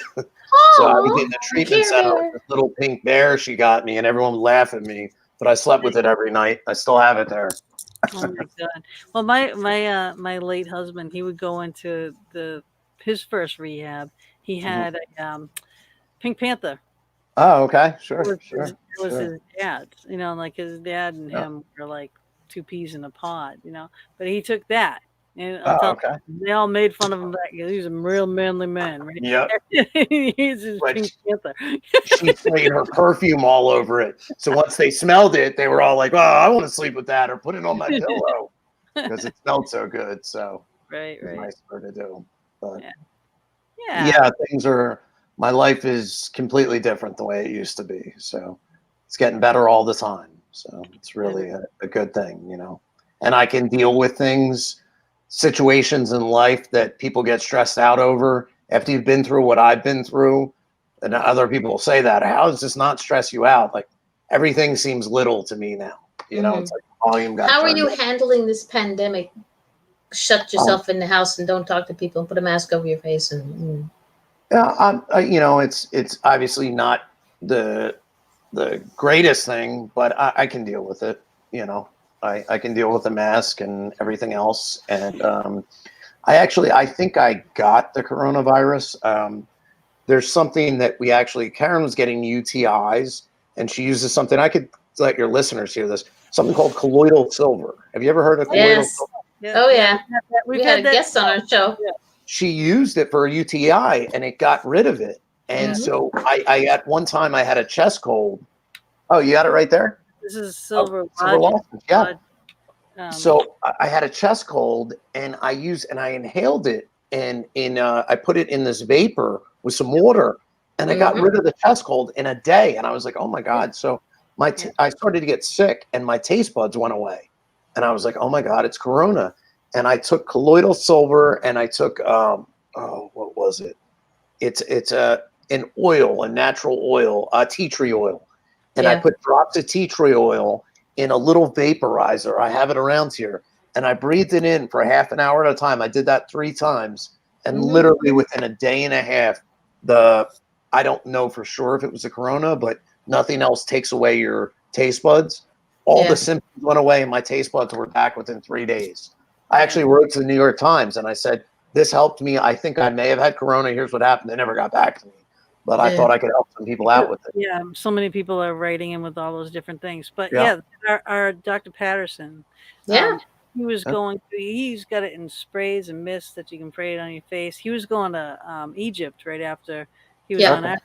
but there's gel. You can put gel on your eyelashes and everything else, like and it's supposed to kill all the little buggies that are in there. Okay, sure, Uh, sure. Like pink eye or stuff like that. Yeah, and you Yeah. can take that gel and put it on yourself like externally. Then there's liquid that you can, if you took 2 tablespoons a day, it can keep all this stuff away. There's Yep. soap, there's lodgings. Lozenges. Yes, I- thank you. Yeah, I heard they didn't. And You can't patent it, so the drug companies don't want you to know about it. Yeah. That's why they can't make a profit off of it. But it works good. It really does. yeah, absolutely. Yeah. I agree 100%. It's an awesome thing.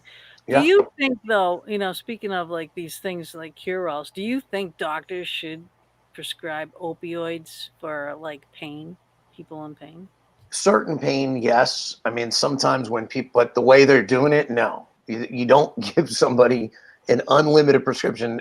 Opioids should be 3 days at the most. That's it.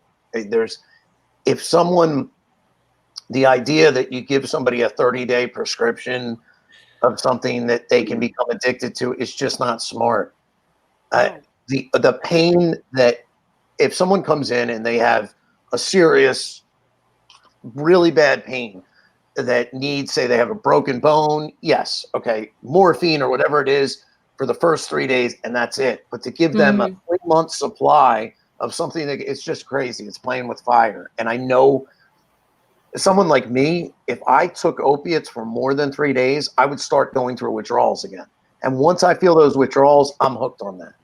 Yeah. So I do believe there's pain that is so bad somebody may need it, but the way they're giving it to everybody, there were doctors giving it to people with headaches, and it was all financially based. Okay. Out in West Virginia, it was so awful what they were doing. I mean, they literally would have whole towns addicted to OxyContin, and then it became the jail and the pharmacy became the only thing that survived in the town. They just locked all the people up because the people started stealing once they ran out, and it was just criminal what they did. I think that might be where pharmacists can help as well. I don't know how your pharmacies work in the States, but up here in Canada, pharmacists do have a certain ability to like either renew prescriptions or not. Okay. So like if the doctor's going to give you a 30-day prescription, then the doctor should the pharmacist should say, okay, here it is for 4 days, a week, and then just 3 days, whatever. And if you need it more, come back, because otherwise you have to go to the doctor again. Guys, I really have to end the radio show. Okay. So, all right, but stay a couple minutes. Okay. Here, all right. Sure. So I'm just gonna play our little exit thing for the radio, but we are still gonna stay live. All right. Okay. So hang here.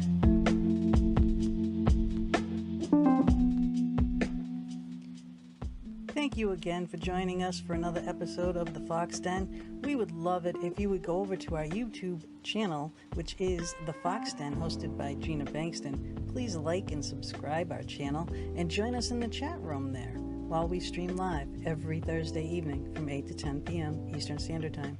We'll see you next week. Good night.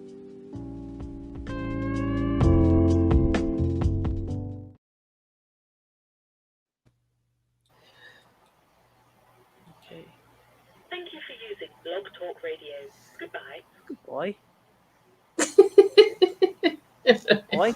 Right. We're back. So that's done. All right, so this live is going now. This audio will get uploaded and it will go to other venues tomorrow. But I just think that I just want to like end it on a couple other notes. Like, Sure. This is such it's a hard subject. Like I've been really fighting this because I get really choked up. Okay.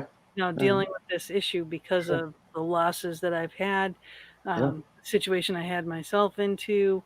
And, I mean, talking about night and day people, you were night and day people. I'm night and day people. I'm nothing like I was before. It's just like, if I ran into myself, I wouldn't recognize myself. Right. But yes.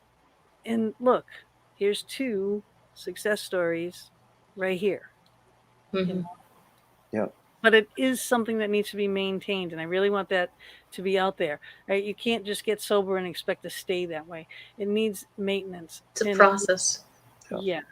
So it's an ongoing thing, and everybody that just first gets sober think they're on top of the world, and then something can crash down and crash their world and their walls down. And that's why you need to have that foundation. That's why you need to have those people that you can count on, because when those walls come tumbling down, when you get off that high of Right. being clean and sober, and Right. just one thing could happen, Yeah. Mhm. the And loss of that's someone that you love, or loss of a pet. Anything could freaking throw you in a tailspin, But you need those people yeah.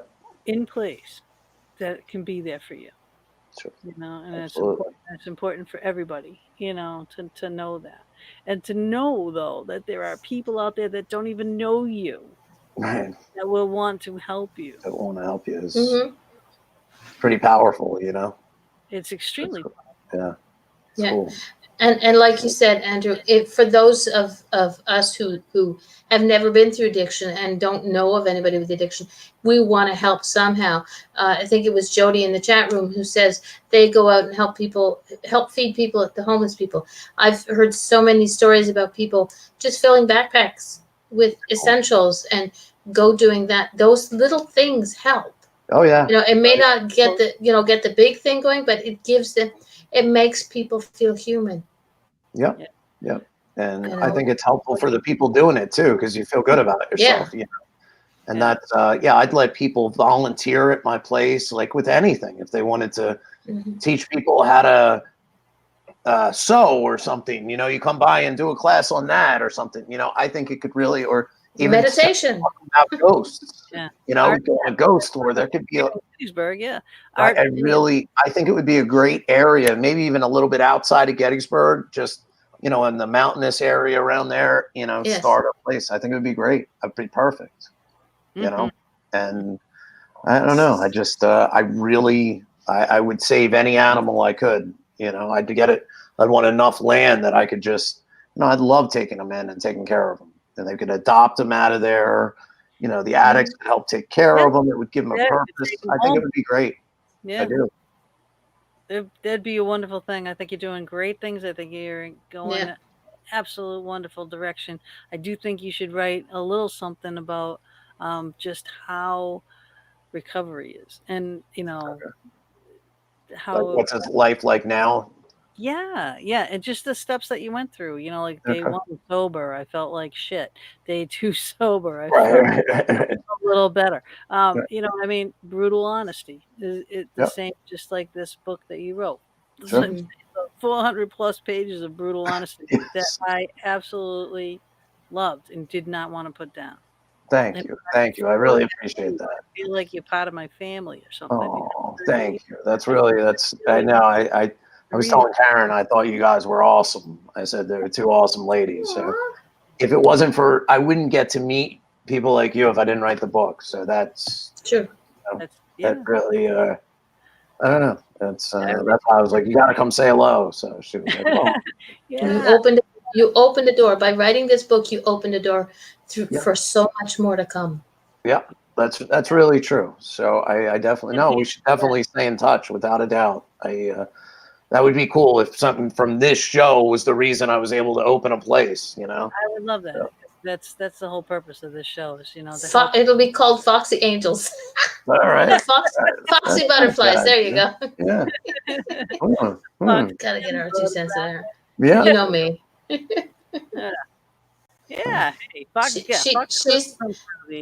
She's the fox and I'm the butterfly. So there you go. Oh, there you go. No, hang on. We gotta get the angel in there. So Foxy Butterfly Angels. There you go. I love foxes. I was watching a YouTube channel with this person has a fox. They have a few of them. They rescue them. They're the cutest thing. They make the craziest noises. I know. So adorable. Yeah, Finnegan Fox. Finnegan Fox. That's the one. Yes. Fox Rescue. Oh, you think I wouldn't know that? I should have thought you knew. Anything about Fox. She's the pro. Fox. I would rescue them too if I could. Yeah, that's what that then Gina would be there all the time. Oh yeah, they're adorable. Yeah. They are cute. Wow, I wouldn't be able to say no to them. I know. Finnegan he is something else. I love The Finnegan. noises he makes are just, Yeah, he's he so laughs. excited to see people. Yeah. Now, I think fox hunting's the most evil, awful thing. Oh my God. How could anyone enjoy that? It's the biggest cowardly. I know. 'Cause I think it's just not doing anything. They don't do any harm. They don't really go out and kill your chickens. They really right. I know. only if they're really starving. You know Right, what I and mean? that's different. They're not going out for fun, joy, hunting something that's disarmed. Like it's just. Yeah. They're not. Now, some humans can be awful. I've seen it. So Coyotes, on the other hand, now those are evil bastards. yeah. Those things, they are. They're They evil. kill cats. Coyotes are the tricksters, so beware. And They come in. They get dogs to come out and chase them, and then they kill the dog. Yep, I've seen it. Yep, I have know. too. It's horrible, and they just rip them to shreds. They're horrible. If they're gonna kill anything, they should have coyote hunts. Yeah, they should have coyote hunts. Yeah, but hey, it's still in their nature. They're doing what they're born to do. That's true. Coyotes are tricksters. Yeah, they are. The wily coyote. Yeah. Oh, wait. Maybe want the tiger as a pet. I always wanted a black as a pet. I don't think so. I love tigers. I love them. Tigers are awesome. But I mean, I can what was have... it? Ziegfeld and Roy? Okay, no. Oh yeah, they got attacked. And, they got attacked. There's a guy, Michael Jameson, Enzo the Tiger. He's got a pet tiger. He's got two of them now, and the thing's like full grown and sleeps in his bed with him and his wife. Tiger. Yeah, okay, no, Tiger King, not. It's unbelievable. Yeah, no. I just think they're so beautiful. And we're gonna get you. We're gonna get you a stuffed tiger. That's it. Yeah, stuffed tiger would be awesome. Yeah. Hey, wait a minute. Does Bob make tiger props? No. Okay.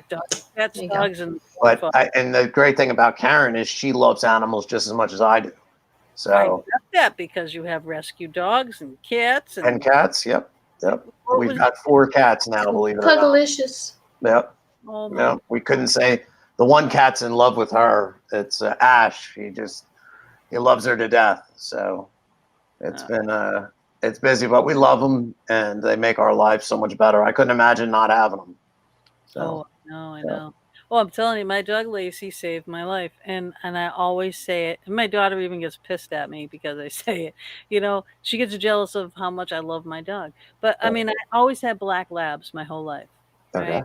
Right. Boy, I had a black lab and a Weimaraner mixed dog. Wow, smartest thing on the planet. I taught that dog everything. Boom, boom, boom. But the last one was just a lab, and that was Maxine. They were all Maxes. They were okay. All right. Max, Maxine, they're all Maxes, right? So the last one was my best pet, the most I loved ever in my entire life, and she had a tumor underneath her shoulder blade, and they said, "Oh, well, we can amputate her leg." And blah blah blah, and I'm like, "Is that going to make her live longer?" And they said, "Well, no." And I said, "Well, then what the hell would I do that?" Why would you do that, right? So I just said, "Well, I'll just make her as comfortable as possible," and we gave her pain meds. You know what I mean? So she was like all doped up, but she was comfortable. And then we finally had to put her down. But my daughter had a little long-haired Chihuahua. She would bring that dog over, and as soon as Max saw Gobo, Max livened up. Would be like, "Oh," and I said, "I need a little dog. I need a little dog for Max." Right? So I went shopping. I was going to get a long-haired Chihuahua. They didn't have any, so I went into this, shelter place and stuff. But they came out with Lacey, a little Papillon. I never had a little dog. Papillon, yeah, they're cute. Oh yeah, and this thing, she was so tiny. She fit in my hand, and she was all covered. Milk was all over her head and everything. She was really too small to take, and I was just like, I just instantly fell in love with her, and I couldn't not have her. Yeah. And I actually signed papers and everything so that I could take her home early. I said, "I'll give her milk drops. I'll do, believe me, this dog will live, and she will be modeled, and she will be loved." And so I did. I signed the papers. I took her home, but she was so little, and all she did was sleep. Oh. With Max, and Max was on, her special area and blankets and beds, and Lacey was at her tail, just sleeping there. It was, but not with the intention. But then I had to put Max down. So then it's like, okay, I put all my love into Lacey, and then still again, never had a little dog. I didn't know what to do with the dog. I'm thinking she's gonna break her leg going down the stair. I'm like, oh shit, what do I do now? So I get this little dog. But I mean, a year goes by and my husband passes away. And now I'm all alone, in the house that we built, together. And this dog was like my crying blanket and everything. Like I didn't even get her fixed because I was so afraid that she was gonna die because she fell down the stairs at one point on her back and she breathes funny and she can't be on her back because she breathes funny. I'm like, well, can I go in the operating room? And they said no, and I said, well, then no, I can't do it. You know what I'm like, I can't lose this dog. You don't understand. Sure. I lost my dog. I lost my husband. This is what I got. And I love her more than life. You know what I mean? So, and she's still, 10 years, 11 years, whatever later, Yeah, I've always had big dogs, and then when Karen had got this pug rescue, I fell in love with him. He's the cutest thing. He's just like nonstop joy and funny. He's a big pug. I mean, he's about 40 pounds for a pug, which is big, but he's my buddy. He's awesome. And then the other dog, Lola, she's adorable too. She's great. So we just, I don't know. Animals have been so great for me. They really have. And I love walking them. They keep me active. I couldn't imagine not coming home and being swarmed by animals. So great. I know. And that's why this got to happen. It's got to. Yeah. Somebody, I really neat that you got that card. Somebody, I believe it. So I'm going to, tonight, I'm going to talk to Karen about it. We're going to come up with a name. If you guys have any suggestions, definitely let me know. Yeah. And I'm going to send you the book. You know what I might do? Definitely fox. Everyone loves foxes. And you name something that's named Fox, everyone wants to go to it. Yeah. That's a good point. I drove by like all this Fox Meadows, Fox. There's a Fox Rehab. Yeah. Angel Meadows is already taken, so let's not go there. Okay. Yeah, the Fox Meadows is too. But I mean, no, I just drove by. I just took pictures of it. So it's like everywhere you go, you see Fox, Fox, Fox, and everyone's like, "Oh, I love it." You know what I mean? And it's like, yeah, something with a fox. Something with a fox. Yeah, that's a good idea. And it would kind of like the animal rescue part of it, like. They're helpful. They're beneficial. Buffer. The buffer in the spirit realm. It's the buffer between the spirit world and our world. They are the really? Yeah, they're the ones that do the patrol the line. You know what I mean? So it's like security. Security. You know what I mean? So it's like a security blanket. I'm definitely tonight. I'm gonna do that. I'm gonna look up some stuff about them, see what I can come up with. But if you think of anything, definitely like a name, send it to me. And any suggestions too? Let's work on that. That would be great. Promoting it, advertising somehow. Like, I'm sure there's got to be people out there that would want to get involved with this.